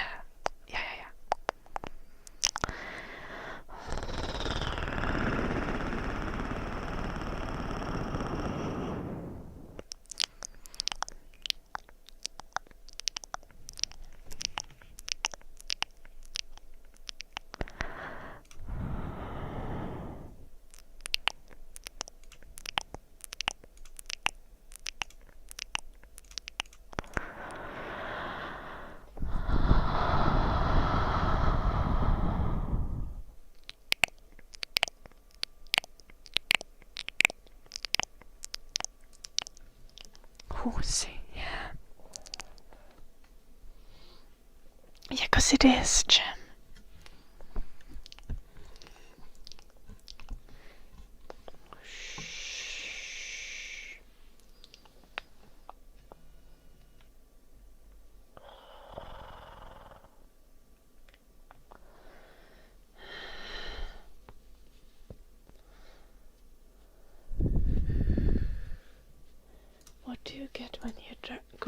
cozy. Oh yeah. This is the correct thing. Except when you have it at a real cottage, it's probably kinda half rotten.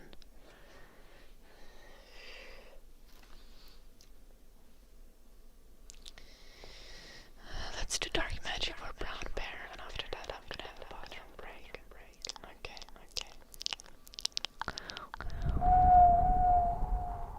No good.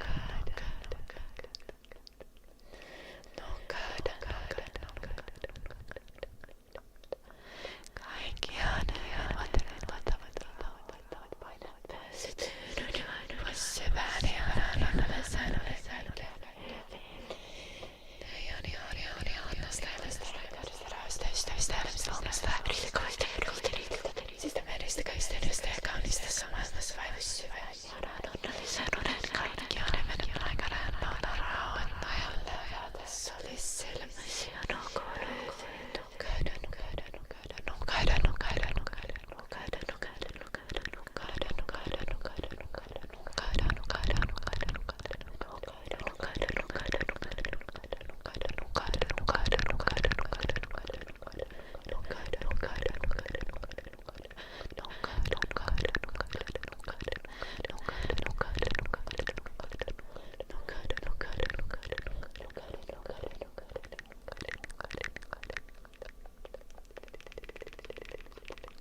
some protein quark because I have a dance lesson after this stream and I don't have time to eat in between, so I will eat now and I'll survive the dance lesson.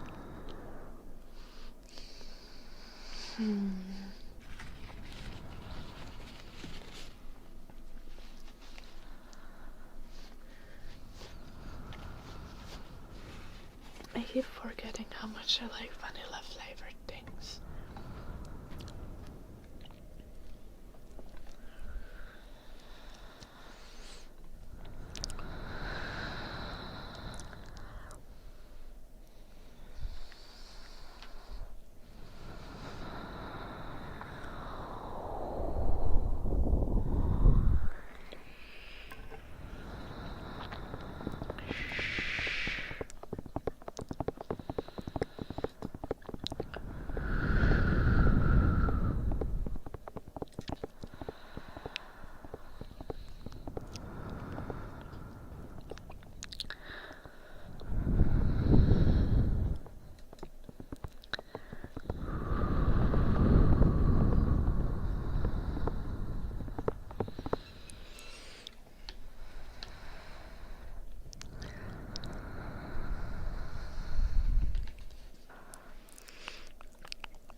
It looks fluffier than usual.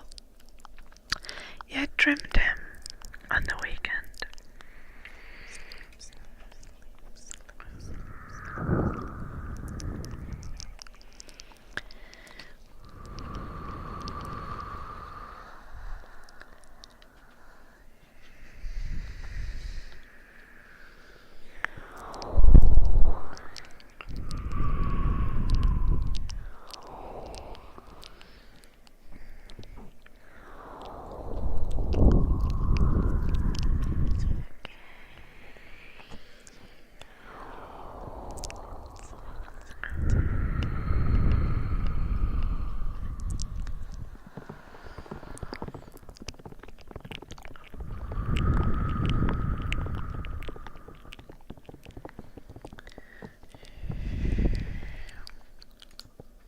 Hello Yuki, welcome.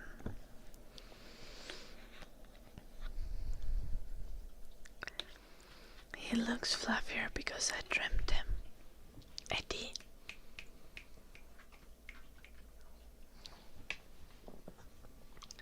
Because when I trim his face, Eddie, when I trim his face and his neck, and his I also trimmed his crotch. The rest of him looks fluffier in contrast. And also he's more comfortable because the hair on his face is shorter and on his crotch, so he's not getting pee and poop everywhere.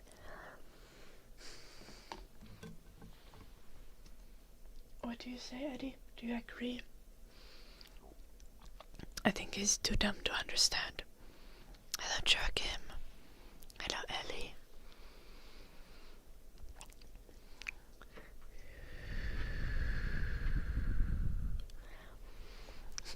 Lol Onski.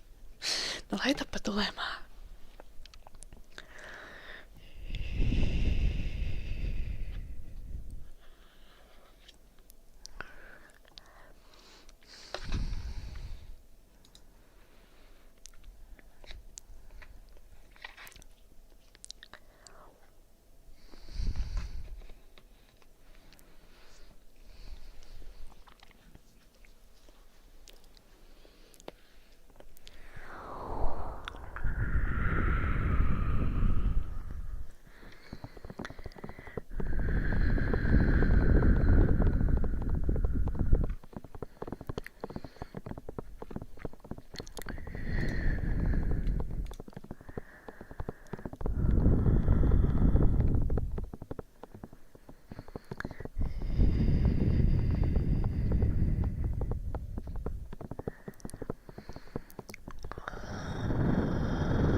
Mitä itsiä onski?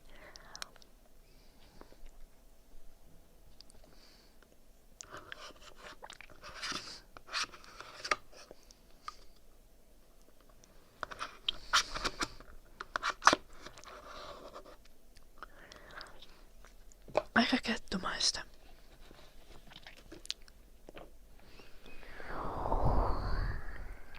Hello, 1 million man, happy to see you.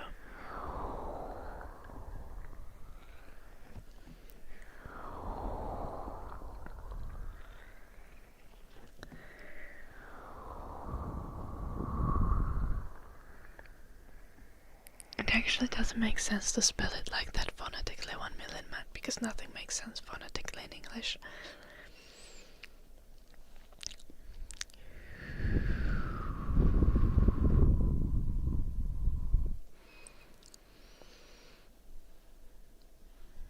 Like skiing, for example, is with an I, but the sound is still the same as in my name.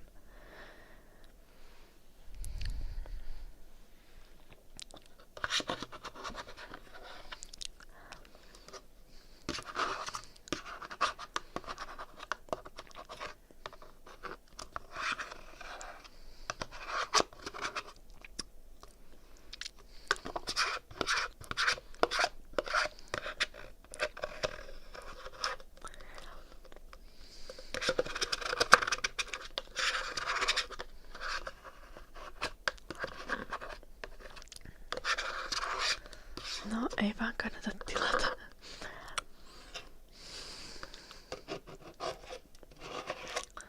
Siis mulla oli Postnordin kanssa samantyylinen tapaus. Mulla oli paketti tulossa. Ja siinä oli niin kun, toimituspäiväksi merkattu tiistai. Tässä joskus kuukausi sitten. Ja sitten ne yrittikin toimittaa sitä maanantaina, mutta mulla ei ollut kännykässä äänet päällä. Joten mä en huomannut sitä, kun ne yritti soittaa mulle kännykkää. Ja sitten kun mä katson niitten, yritän olla siinä, okei, no missä mä pääsen hakemaan tän. Niin se ei ilmestynyt mihinkään hakupaikkaan, kun se on iso paketti. Ja mä soitin niille, mä olin silleen, no siis se toimitetaan ennen, kun mitä sanoitte sinne seurannassa. Ja sitten nyt tää ei ole missään hakupisteessä, että mistä mä saan tän paketin. Ja ne on silleen, että no itse asiassa me ollaan toimittu meidän toimitusehtojen mukaisesti. Ja tälle tuotteelle oltiin tilattu vain 1 toimitusyritys. Joten me ei yritetä toimittaa sitä uudestaan. Viikon päästä me lähetetään se takaisin lähettäjälle. Se on iso paketti, joten sitä ei pysty hakemaan pakettipisteestä. Sun pitää olla yhteydessä paketin lähettäjään. Sen lisäksi siellä ei ollut esimerkiksi vaihtoehtoa laittaa silleen, että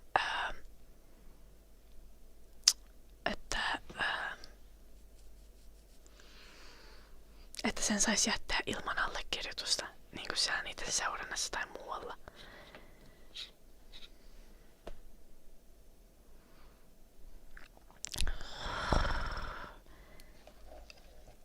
Ja siis mä soitan sinne firmalle, joka oli lähettänyt sen paketin mulle. Ja sille, että mä oon lähdössä ylihuomenna Britteihin. Mitenkö heitsis mä saan tän paketin? Ja sitten niiden piti sieltä firman puolesta niin Postnordille niin kun antaa niille erikseen lupa jättää se paketti niin kun mun pihaan ilman. Ja sitten se paketti joutui kököttämään jonkun 1,5 viikkoa mun pihassa. Ai niin, tässä on vielä se, että sen jälkeen kun ne lähetti sen paketin uudestaan, niin mulle siellä Postnord-appissa, niin se näytti, että se paketti oli silti pysähtynyt. Joten koko sen ajan, kun mä olin Briteissä, niin mulla ei ollut hajukaan, missä se paketti menee. Se vaan näytti, että se on pysäytetty. Ja kun ne lähetti mulle ilmoituksen sitä, että se pakettille oltiin tilattu uusi lähetys, niin mä en saanut mitään seurantalinkkiä tai vastaavaa. Joten sitten vasta kun mä tulin niin kotiin Briteistä, niin mä ajattelin, että aha, no täällähän on paketti.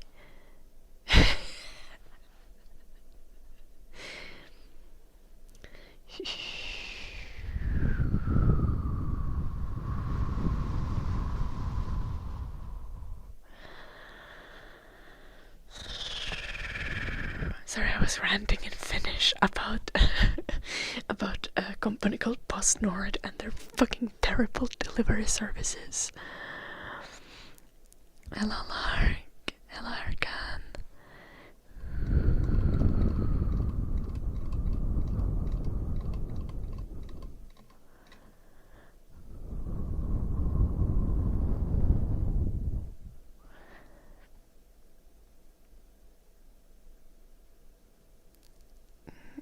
I guess in English, yeah, maybe. In Finnish, we would write it as just a string of ice.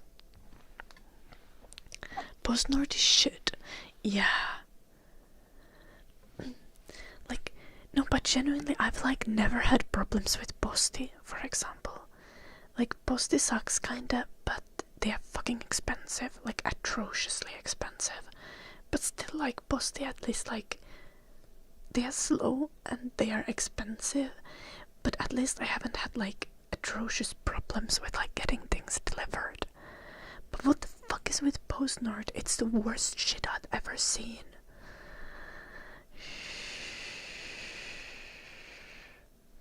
What the fuck, Blue Archer? All of these companies have maximum capitalism.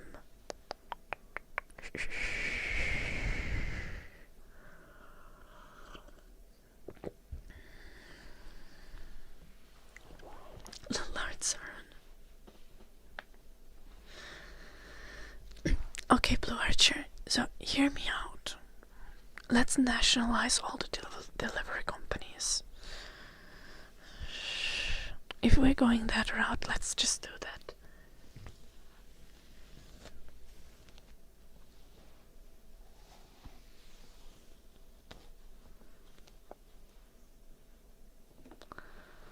Oh gosh, again.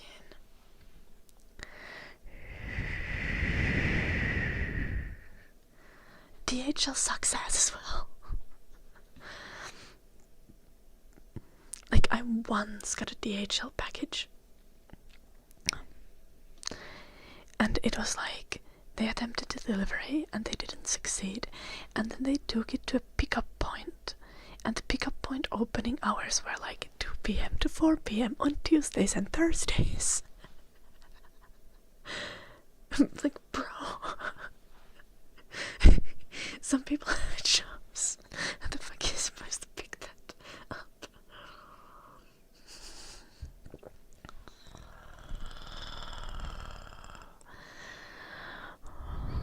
Yeah, basically Lord Sauron.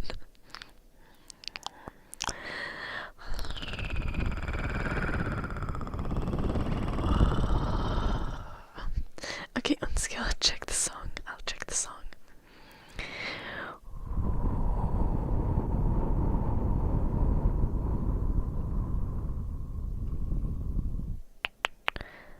My full name is the same phonetically as it's written. 1 million, man. Isn't that crazy?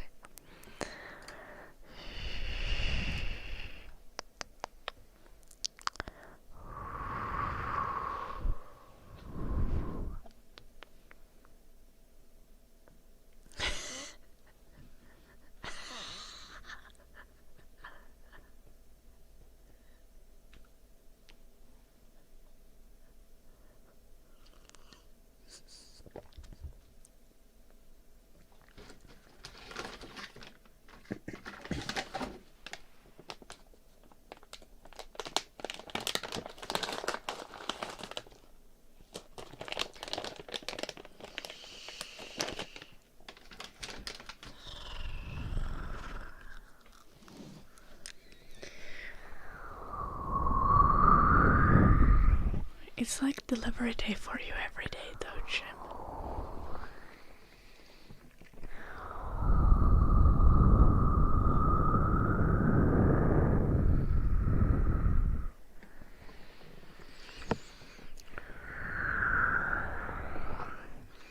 Yeah, like, I expect logistics companies to have issues. I expect them to be slow and,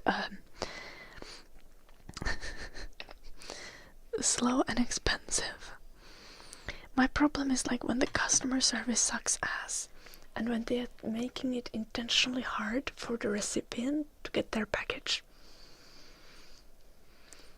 Like, I don't care if my package comes tomorrow, next week, or in a month. Okay, maybe in a month is a stretch, you know. But like, if I genuinely don't care if the package takes a long time.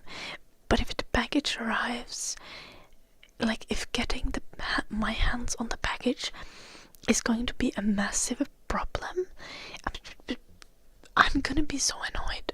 Like, I don't care if it's slow, I don't care if it's expensive, just make it easy for me, for fuck's sake. Hello, Flores.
Yeah, 1 million man. I also prefer shopping in person.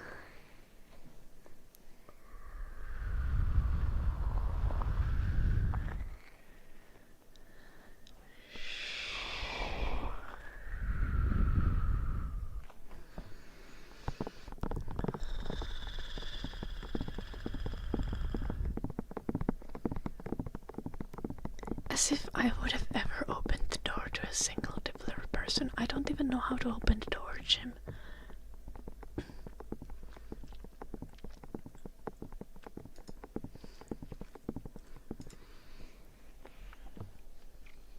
Med vad är helt här?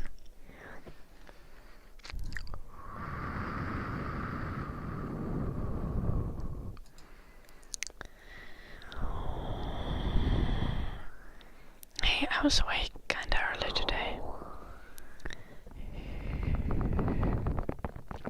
Okay, fair. If someone's trying to deliver something in the morning, it's just like, it's not happening.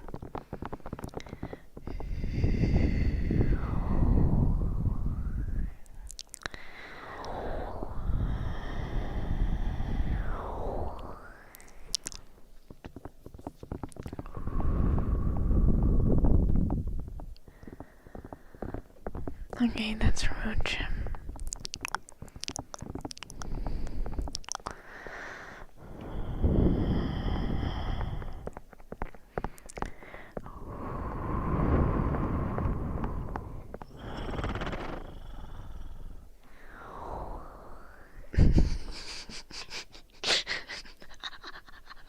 Valid, Eddie. Valid.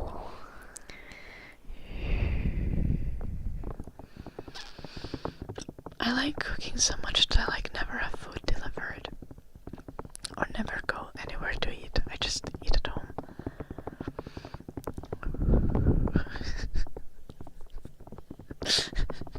Oh, Jim. Hello, G. Jim is like very invested in starting the takeaway cafe. Yeah, I think 1 million man is in the UK. True.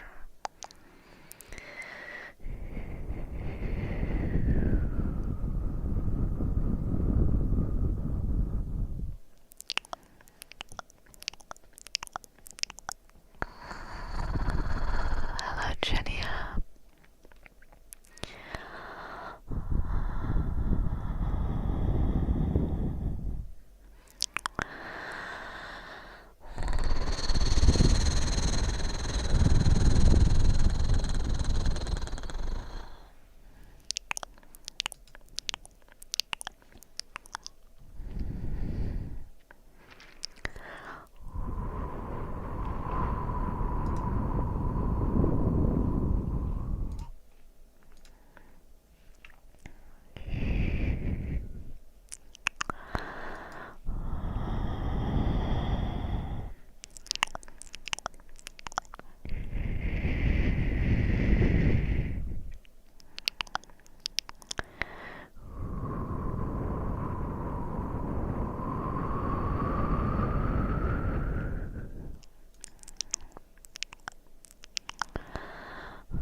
not about being rich, it's about prioritizing on scale, surely. Matthias.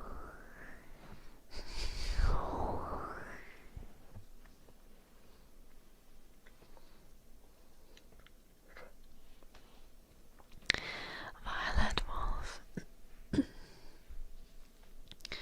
Thank you so much for the raid. How was your stream? Guys, go check out It's Violet Wolf. Drop a follow.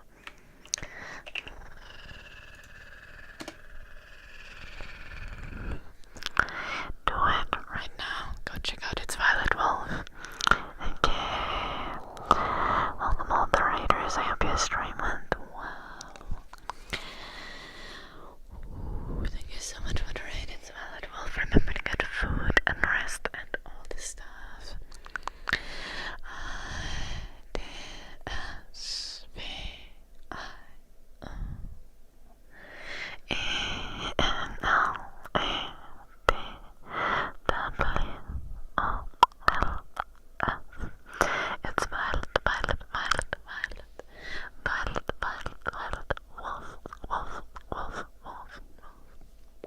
Thank you. Doing good. I hope you're well as well.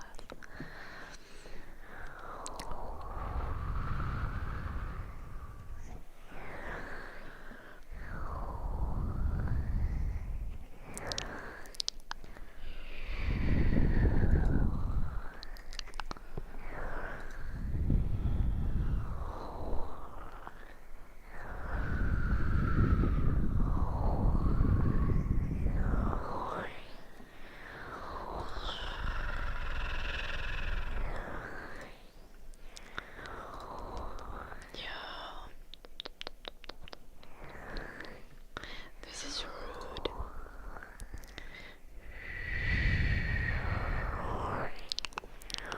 My dance lesson got cancelled because no one else is showing up.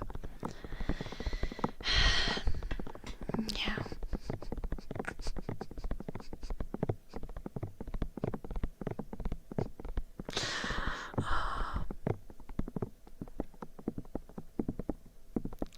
It's not noise actually, because I think my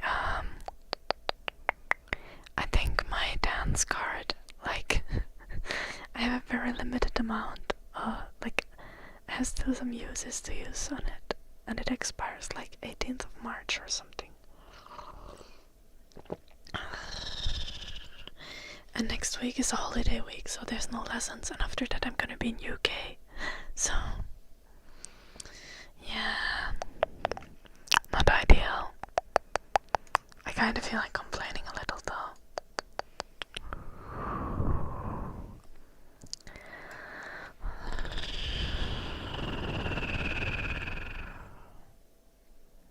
Okay, after my birthday I'll be in UK the whole time, Jim.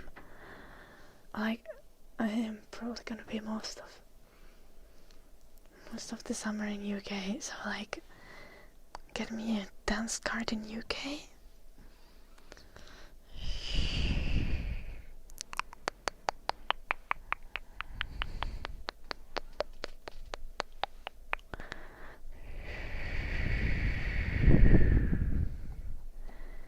Why dance card if I don't behave? That's...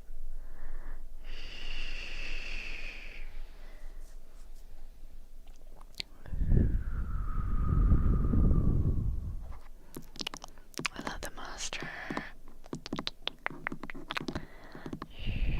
The Zoom is a redemption in Twitch.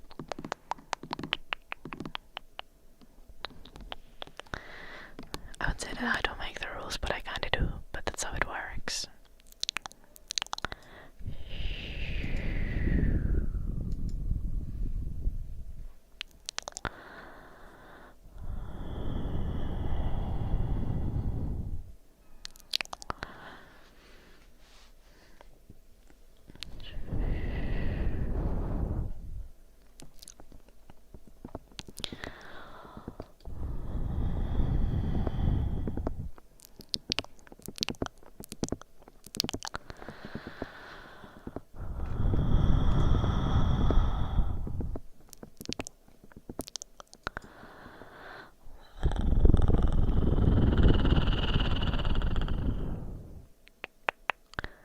should still actually go get groceries, but I'm gonna do that after the stream.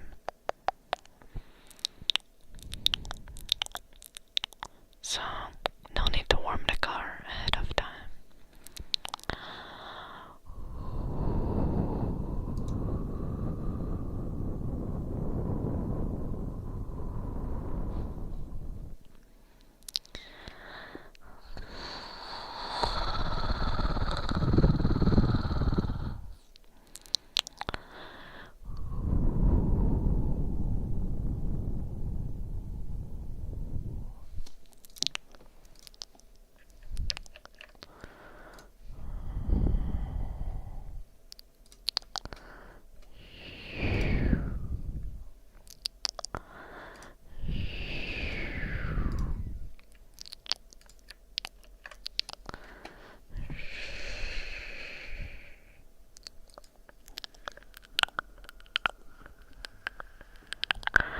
Okay, let's until later. Have a lovely evening.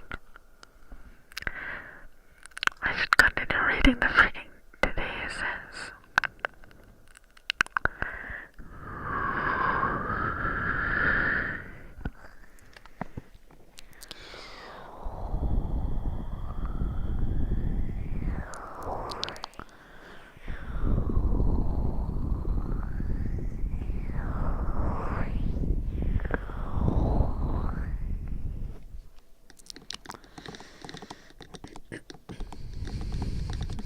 Last night, sir. I'm gonna be having a little more about Godot as game engine apparently, and this text that we are reading. Godot game engine was originally founded by Juan Liniatsky and Ariel Mansour in 2014 and is now being developed by a team of hundreds of regular and occasional contributors all around the globe. The version 1.0 was released back in 2014 and the engine is frequently being updated, with the latest version 4.3 released on the 15th of August 2024. Godot is a real-time 2D and 3D engine used for game development featuring innovative design. I think this is from 2024, by the way. So I think isn't there a newer Godot version? I have no fucking idea. Sorry. Anyway, Godot is a real-time 2D and 3D engine used for game development featuring innovative designs and numerous plugins from the active community, allowing flexibility and customizability. Godot uses its own scripting language called GDScript. Godot also offers support for C#, C++, and others through the GD extension plugin. Development is possible on the standard PC environments, and games can easily be exported to multiple platforms including PC, mobile, web consoles, and mixed reality devices. Godot is entirely funded by sponsorships and donations from individuals, game companies, and organizations like Kronos Group, SSC, Google Play, Relogic, Pirate Software, and many others. Godot, like many other engines, draws everything with shaders. The shaders are written in a shading language called the Godot shading language, which is based on the popular GLSL language. However, Godot language features Godot's language features additional quality of life updates and simplifications, making it more accessible for the user. Godot also features a node-based visual scripting alternative called Godot Visual Shaders that provides the user with additional visual convenience. Outside of the visual rendering pipeline, the user can utilize compute shaders that work as useful tool to upload calculations to the GPU. Yeah, Blue Archer, welcome. Hello, Mr. Supercake.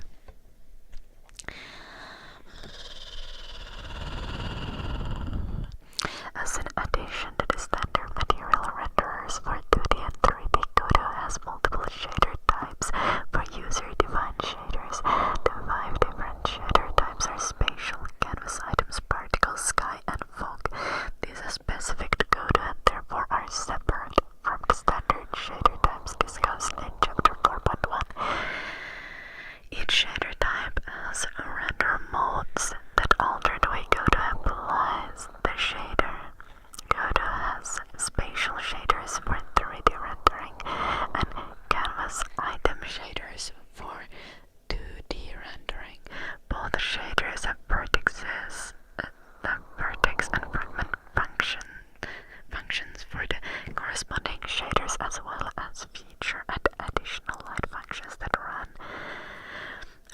Once for every pixel and every light, the particle shader type is used with particle systems and simulations, while the sky shader modifies skyboxes in the game world. Lastly, the fog shaders are used to alter the volumetric fog in the game scene. All the shader types are user-defined and do not have to be modified, as Coda has standard materials and shaders for all of them.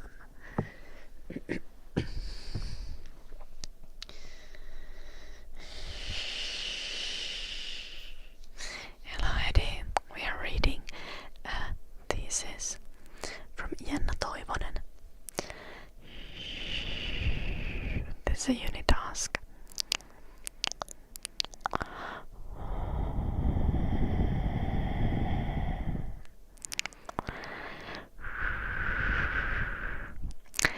Chapter 6.3 Skill. Learning to make shaders. At the beginning of the thesis process, the author had limited knowledge of shader creation and no prior experience in using Godot game engine. The author had some experience in utilizing visual node-based tools. Before starting to work on the snow shader, the author spent around a month studying shaders and making smaller personal experiments in Godot. To start with a solid foundation, the author went through an online course on the Udemy platform by Game Dev TV. The course taught the basics of constructing shaders in Godot. The course featured 3 sections. First, learning about the basic shader concepts and the syntax of the Godot shading language. The second part featured 2D shaders, and finally the third part, 3D shaders. The Godot shading language was utilized throughout the course, which gave the author a foundation for understanding the text-based shader workflow and logic.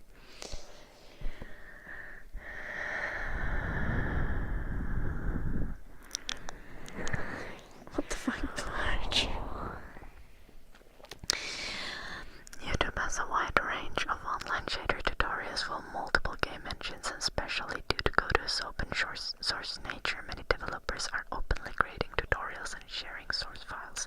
The author aimed to follow a variety of different tutorials for a couple of weeks, and while trying to understand shader workflows and gain practical experience working with shaders, when finally feeling confident enough to start the production of the snow shader, the author still utilized the help of tutorials and videos to get started. The most helpful ones regarding the snow shader were the videos by Donald and Albukhari. Both videos used a similar method of creating snow, which was remotely easy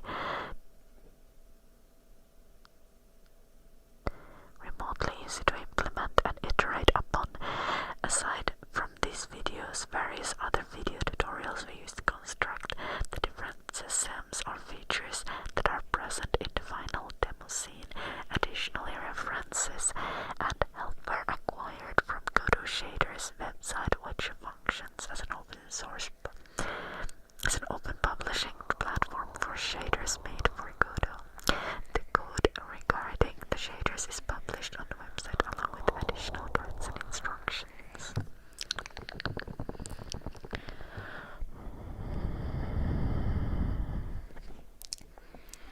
To acquire an understanding of the engine-specific Godot docs was used to acquire precise knowledge of the syntaxes and features. The documentation is kept fully up to date and maintained by the active Godot community, so information is easily accessible and reliable. Information in Godot docs is well organized and helped the author debug syntax errors and learn more about the capabilities of the shader editor inside the Godot engine.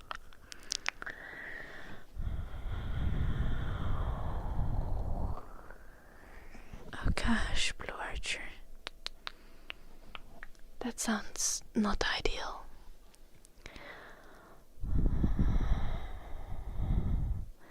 Hello Sandip, good evening. We have chapter 7 interviews next.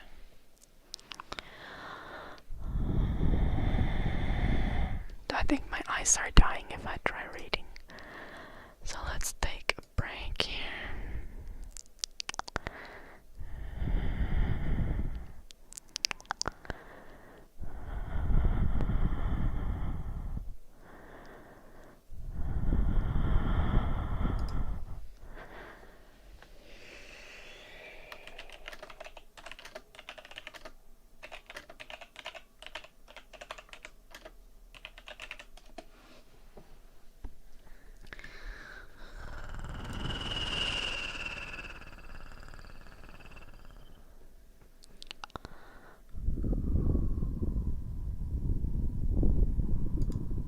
I see blue archer.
Hello Chris, welcome.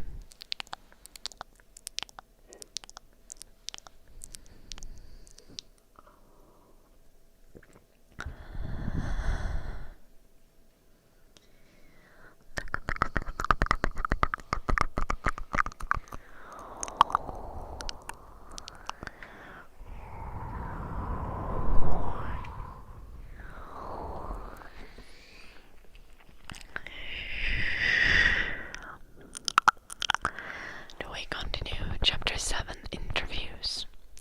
To scope relevant pipelines and standards regarding shader creation, the author arranged interviews with people with experience in shader production. Interviews are great for qualitative research as they allow the author flexibility regarding the acquisition of the material depending on the situation and the interviewee. The interview method was the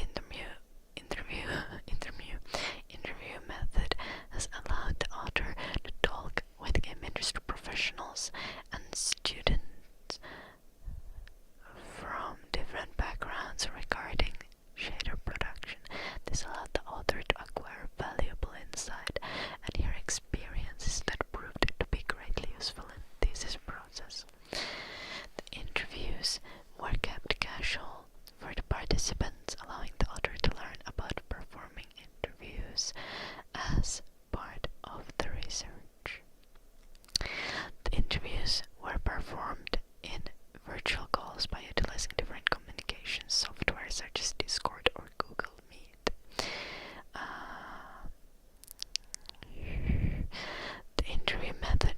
reason for the interviews was semi-structured interview in which the themes of the questions were predefined. The defined interview themes were knowledge and experience, production methods, optimization, and scalability. Despite having a list of prepared questions, the author did not want to limit the conversation, therefore follow-up questions were allowed. This interview method was the most fitting for the requirements of the research, as the author wanted to avoid the conversation branching outside of study's topic. At the beginning of the virtual call, each interviewee had the opportunity to decide whether they wished for the interview to be recorded, and if the author is allowed to mention them by name in the thesis paper. Each of the interviews lasted from 45 minutes to an hour. To validate the interview as a method over a questionnaire. Yes, jag har iväg kouluhommia tässä. Chapter 7.1 Interviewees. 4 people were interviewed, 3 of whom were from different backgrounds and currently working in various roles in game industry, while one of the interviews was a final year student. All the interviews shared the same passion and interest for shaders and VFX or technical art. The interviewees have all agreed to be mentioned by name in this paper, but all personal and work-related details have been disclosed.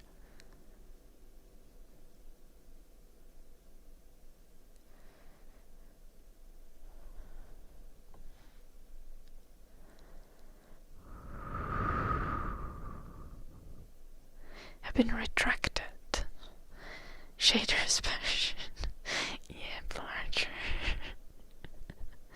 That's kind of crazy. The people who are genuinely into technical art, like, those people are lucky, because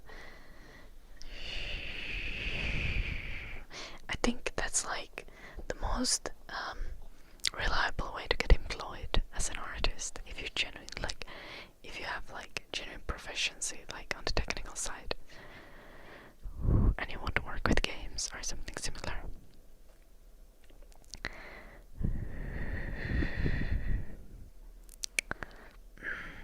Accurate Blarger.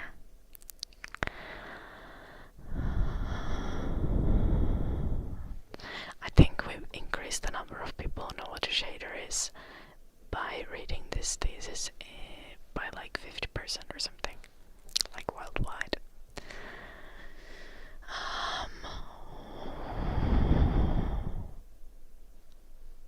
The author was fortunate to acquire people from different backgrounds and roles, allowing for more potential viewpoints and insight to surface during the interviews. The summaries of each interview are included in the appendixes.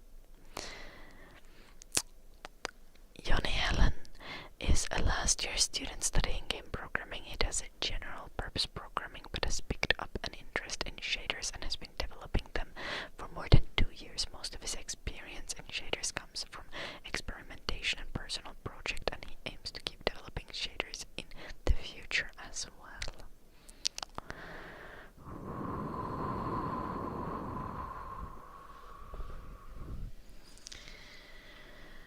Freya Holmer, Appendix 3, is a technical artist and online educator with background in 3D modeling and level art. She has worked in the game industry creating various shader effects for games, but now focuses on tool development and is currently working on 3D modeling tool built inside the Unity game engine. She's also running her own YouTube channel where she shares educational videos and lectures about technical art and game development math. Teemu Väisänen, Appendix 4, is a game development technical director and mobile game company and has background in 3D modeling. He has worked for various companies in different roles, and throughout his career he has had a growing interest in building a bridge between programmers and artists. His goal has been to understand the needs of the team and to ensure that the artist's vision is carried through in the production. In his current job title, he does not craft individual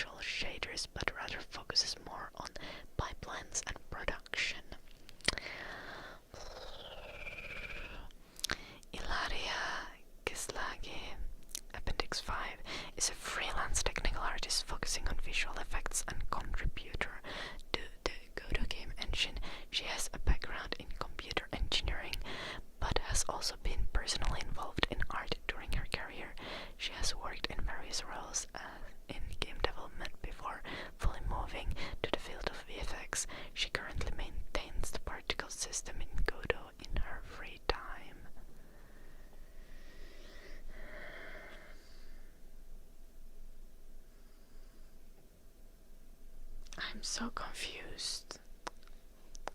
Adebukala.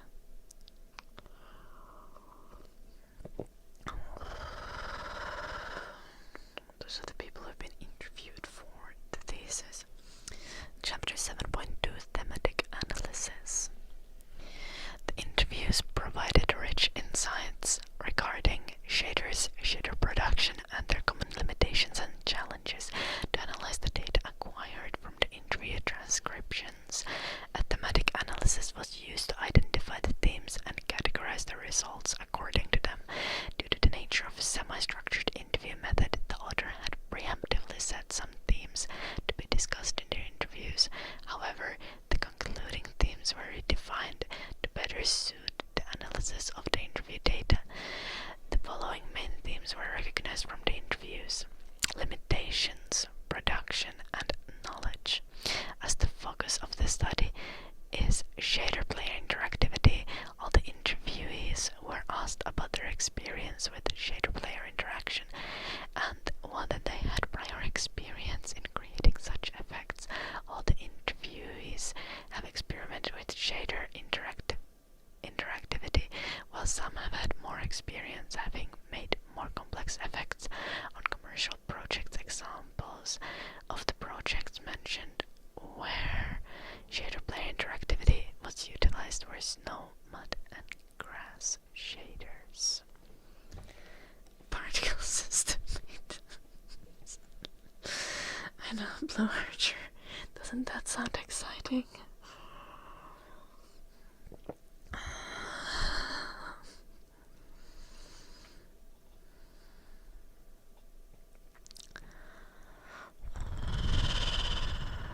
The first theme recognized from the interviews was limitations. It also included topics like approaching limitations, compromises, and priorities, as the results were all closely related to each other. When discussing general concepts of shader player interactivity, all the interviews mentioned the common limitations which can surface when working with the shader player interactions. It was acknowledged that interactive effects often required further planning than the more common shader-based visual effects. The developer must know the details of how the interactions are going to happen, how many are going to play out simultaneously, what needs to be stored in the memory, and how that memory is going to be utilized. The interviewees brought up a few features like dynamic number of interactive components as well as scaling of the interactive area, which can create complexities with shader interactivity.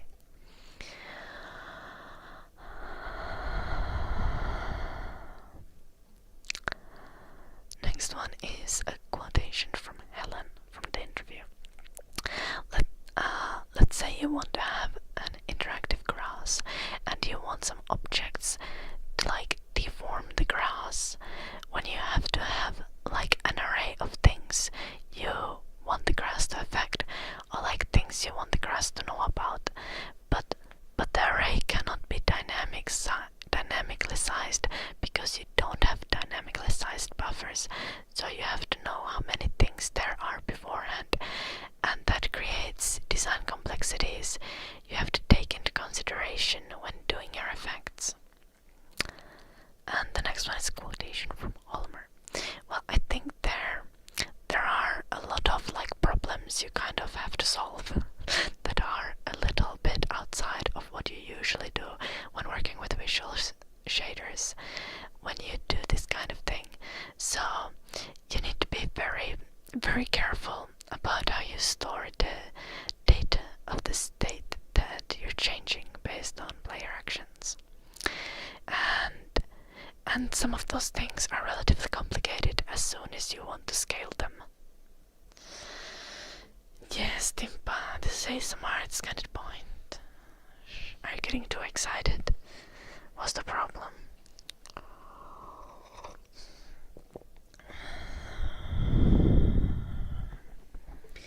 All interviews describe some general workflows when working with shader player interactions.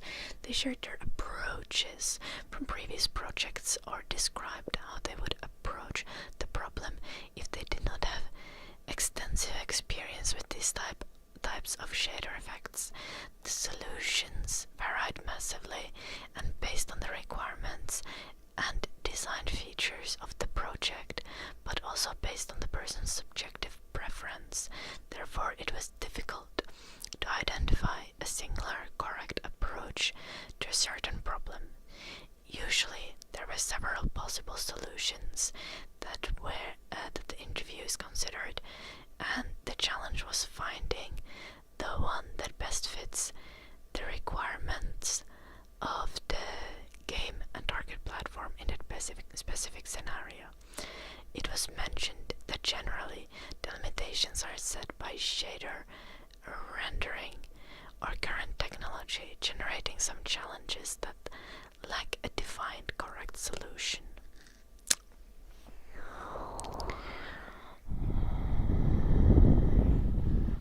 Nick says, I speak Finnish when someone speaks Finnish to me in the chat, or alternatively you can redeem dark magic with channel points.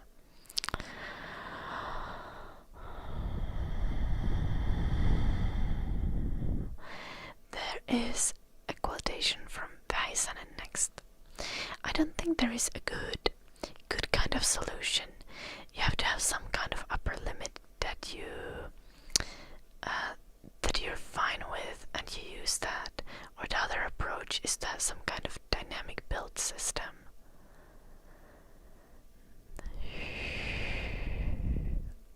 No voidaan puhua vähän suomea. Selität vaan, niin mä voin aina vastata sulle, Edi. Lol. Next we have a quotation from Kishlaki. You have done game development, have you not, Timpa? And this Snow is using a completely different approach. It has different limitations. The Snow supports X amount of players. There's really no limit on how many players you can support from the Snow. There's a limit, however, on the area where you can show those footprints, because the way that it works is that each entity that can interact with the Snow draws on a 2D canvas that follows the main camera, and it draws from above. So you can have as many entities that have those little brushes that draw into the canvas, and then this canvas is passed into the shader. However, this canvas has like limited resolution and limited distance size, so which means that you can't have your trail in the Snow render forever.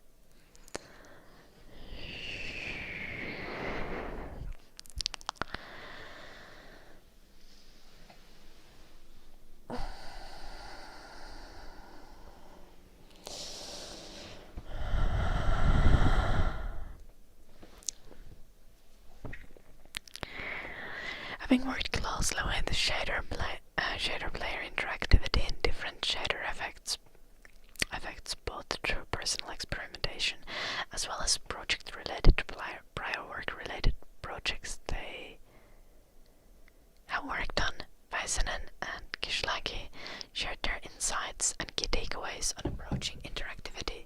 Both highlighted the importance of planning and knowing one's limitations before starting to work on the interactive shader asset. Creating complex effects with shader player interactions is about setting the priorities and requirements for the outcome, as it is often impossible to achieve a perfect result.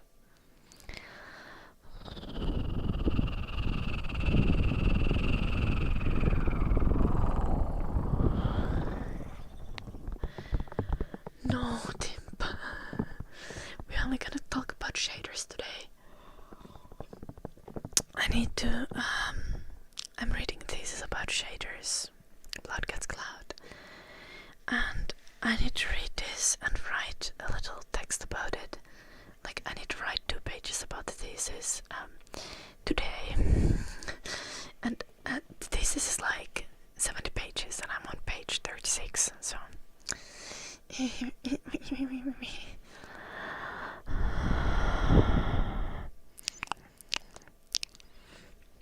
Next we have a quotation from Väisänen.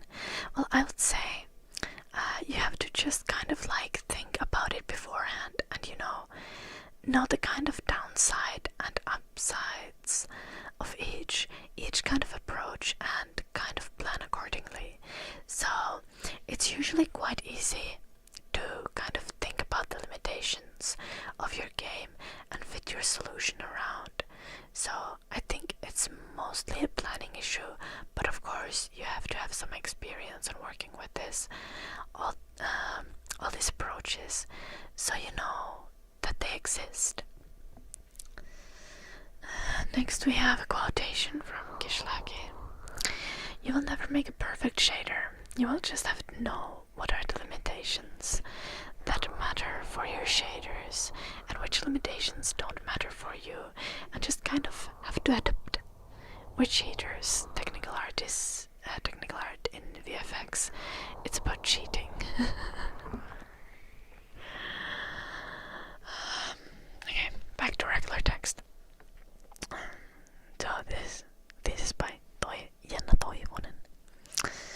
Priorities and compromises are closely related to the theme of limitations, as interview data revealed that at times it can be impossible to achieve a perfect result. According to the interview results, shaders appeared to not have an industry standard production pipeline like many other disciplines of game art have. Their limitations and requirements define the production pipeline. All the interviews described their priorities in shader production. Väisänen and Kishlaki also elaborated on how they form priorities in team settings. Väisänen mentioned the viewpoint of working within a team where the artist carried the vision, but he's the person to set the priorities and limitations of the shaders we're trying to follow the original vision. Kishlaki also mentioned how the limitations and requirements for the shader asset can often come from the development team or stakeholders rather than oneself. It was discussed with the interviews how one's background in game development can affect the priorities in shader creation, as it is more natural to focus on the aspect of shaders that are closer to pre-existing experience. I think my mouth is numb from all the reading. Like, actually. Welcome back, Mr. Scalm.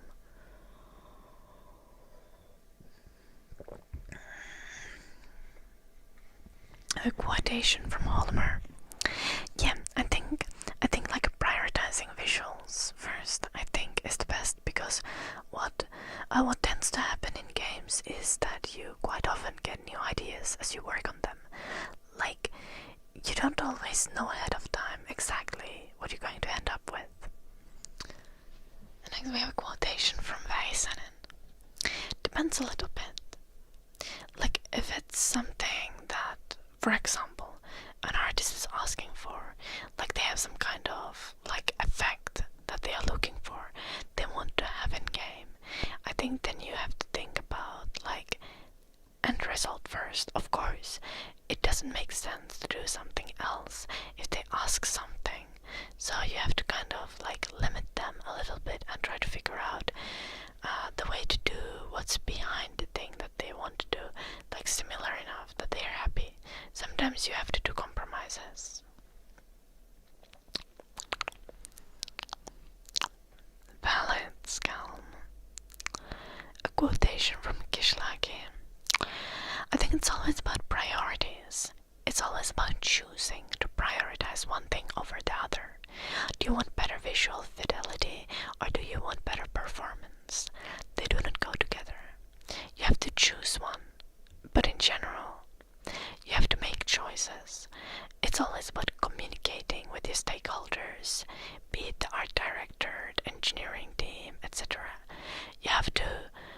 know, Wilson, it's not easy.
I know, Wilson, but that's not gonna make me feel better.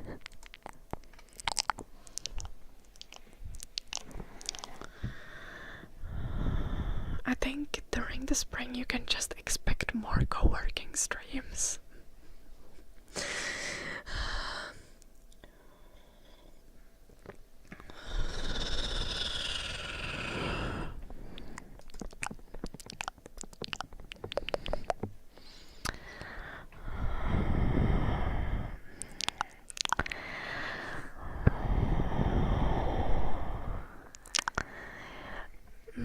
I don't know when you're gonna see my mom on the stream next.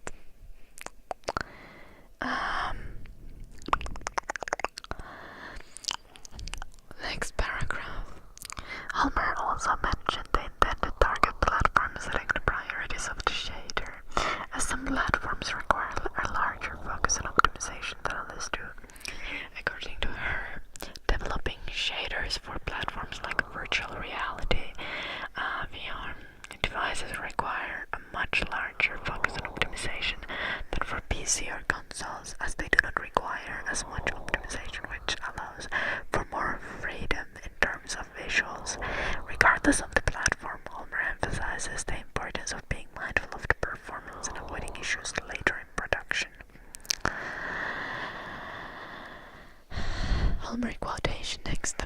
I think it depends on the shader, and it depends on your target platform. If you're developing for like VR, especially like portable VR, like the Quest, you have to be super mindful of performance, and so I think on platforms like that you kind of have to think about that ahead of time. You can't just like barrel forward and like do the coolest shader ever, and then you're just going to set yourself up for disappointment, I think. So at the very least, like getting to know the limitations of the platform beforehand is very important.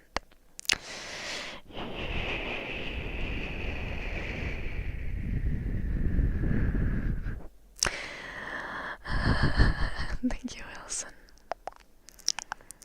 Whispers do be kinda nice for ASMR.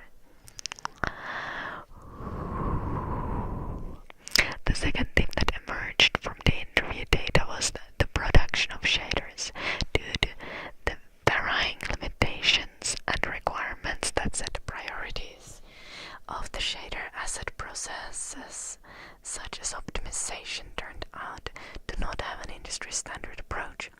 Instead, the interviewers mentioned some common practices that should be avoided, as they can cause performance issues. The practices mentioned were dealing with depth, transparency, and certain shader types like geometry shaders. As no common requirements were mentioned, it can be assumed that frame rate and overall performance are the main optimization factors to consider. Väisänen mentioned that in case of a performance issue, optimization should not happen blindly, but rather he emphasized the importance of first trying to find the cause, as it may not always be straightforward. Allocating resources was also mentioned, as in some cases more expensive solutions can be acceptable if the shader plays a decisive role in the game. This is tied to setting the priorities of the shader, which can determine how expensive the shaders are allowed to be.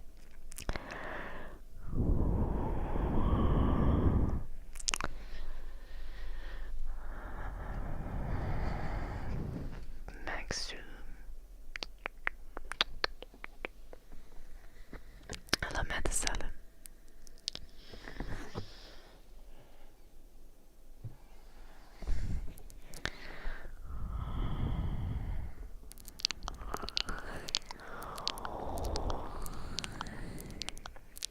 Quotation from Helen. Well, there really aren't any standardized things you can do. Like, standardized. I feel standardized means that it's well defined somewhere in like a Bible that states that this is the way you do this. But I don't think there exist such things as shading standards, so to say. So there are just things that people do and they work, usually. Yes, Lady Nonek. I was supposed to have a dance lesson, it got cancelled though. Next we have a quotation from Väisänen. We're reading a thesis, because this is reasonable. I don't think that there is like a requirement, especially not standardized requirements, but I would say that the most important thing that you like, if you think about the optimization and you like looking at the FPS counter, it says 30 FPS and your target is 60 FPS, the first thing shouldn't be that, okay, let's start to optimize something. It should be that you go to the profiler and you actually figure out what's the bottleneck, because it doesn't make any sense to, for example, optimize vertex counts or pull all your artists in the work and they reduce the where this is when you actually a bottleneck is, let's say, fragment shader or fill rate on the screen. Mr. Scalp, thank you so much for the prime sub. I-S D-E-R-S-K-E-L-M.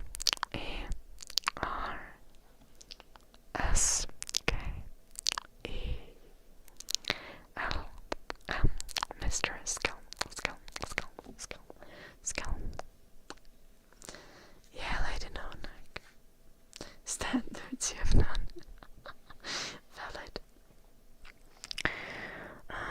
Next we have a quotation from Kishlaki. So it's complicated. It's like we said before, it's trade-offs, right? But if you're making Sea of Thieves and you're making the water shader, you don't care about making the most optimized shader possible, because water is so important in your game that you want to allocate resources, like graphic resources, to that. So probably they do have loops in their shader, in the water shader of Sea of Thieves, and that's okay. It really depends. Hello Bladesell Anime, I hope you're well. Hello Axel, welcome.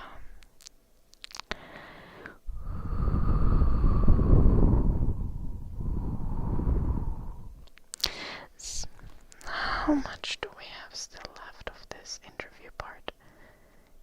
Damn.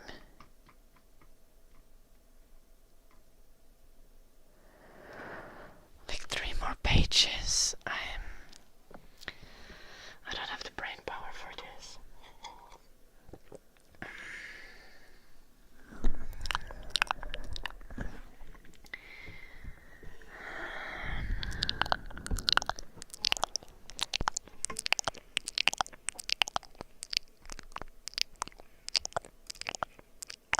I have a headache already. Nice, Wilson.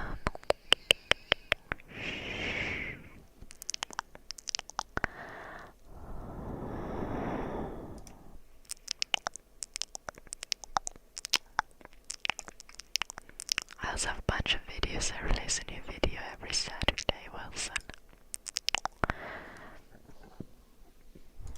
Next Saturday you'll be getting Irma's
massive systems that can work in a variety of scenarios.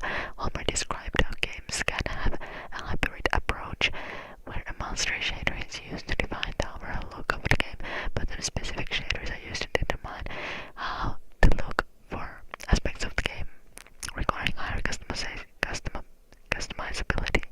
Helen also mentioned how shader libraries can aid when it is required for the shader to have multiple functionalities, which can be easily disabled if they are not needed with that specific instance. Needed in that specific instance. With that specific instance. Quotation from Homer. Hello, Noble guy. Depends on the project, yeah. Depends on the target platform. Depends on your performance like limitations. Depends on the kind of workflow you want. Yeah, depends on a lot of different factors.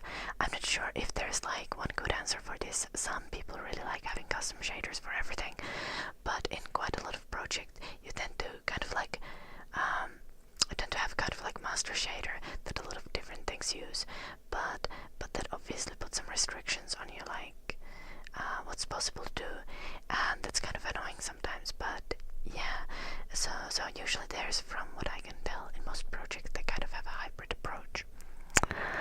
Hello, Elvis.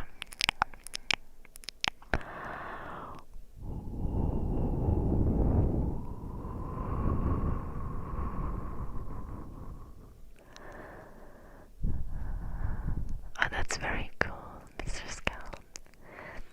I only play 2 instruments.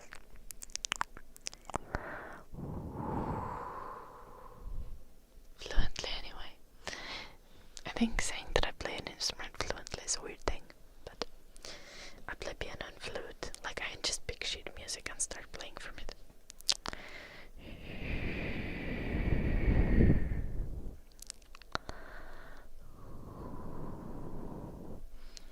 I study game design, Wilson, and we are doing a research course, and as part of our research course we need to review a thesis.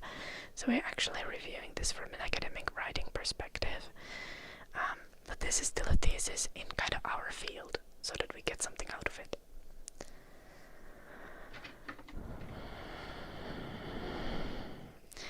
Hello, Shuji.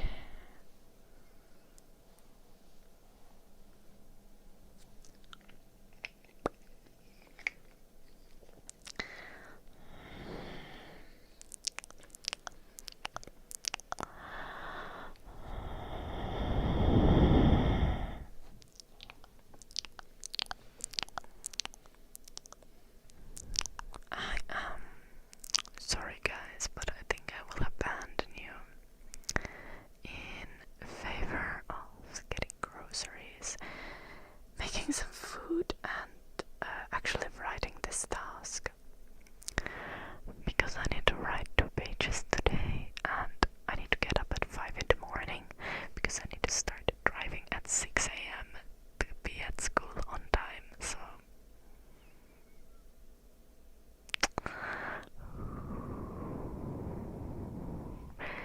Welsh Notebook, I have no idea. I do not use any Apple products, and I do not play Minecraft.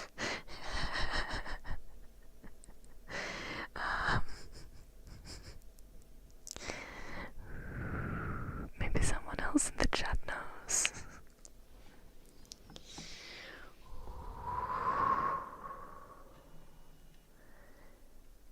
Yeah, Wilson, honestly, this is the first time that we need to actually read something. Most of our degree is kind of just like making games and vibing.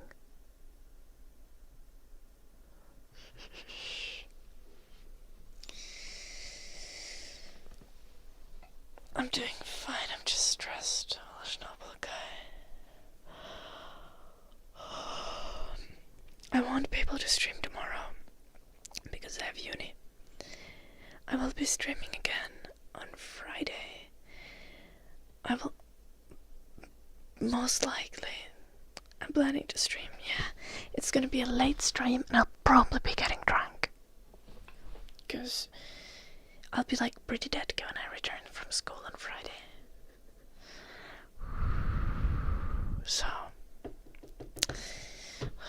look forward to that. Thank you for watching the put it on. Yeah, I'll be better on the weekend. Surely. See you on Friday, guys. Thank you everyone for watching. It's been delightful. How nice, Brody. To later, Wilson. Let's see if we have someone to rate on Twitch quickly.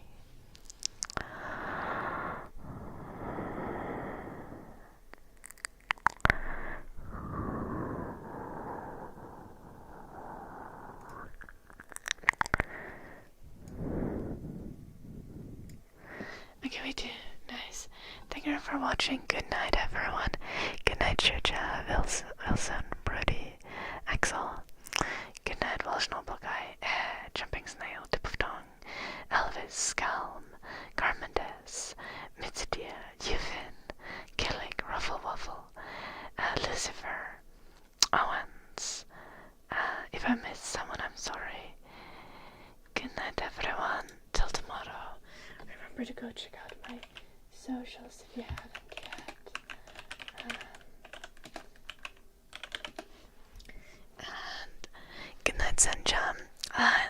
I won't see you tomorrow. Did I say that I'll see you tomorrow? I won't see you tomorrow.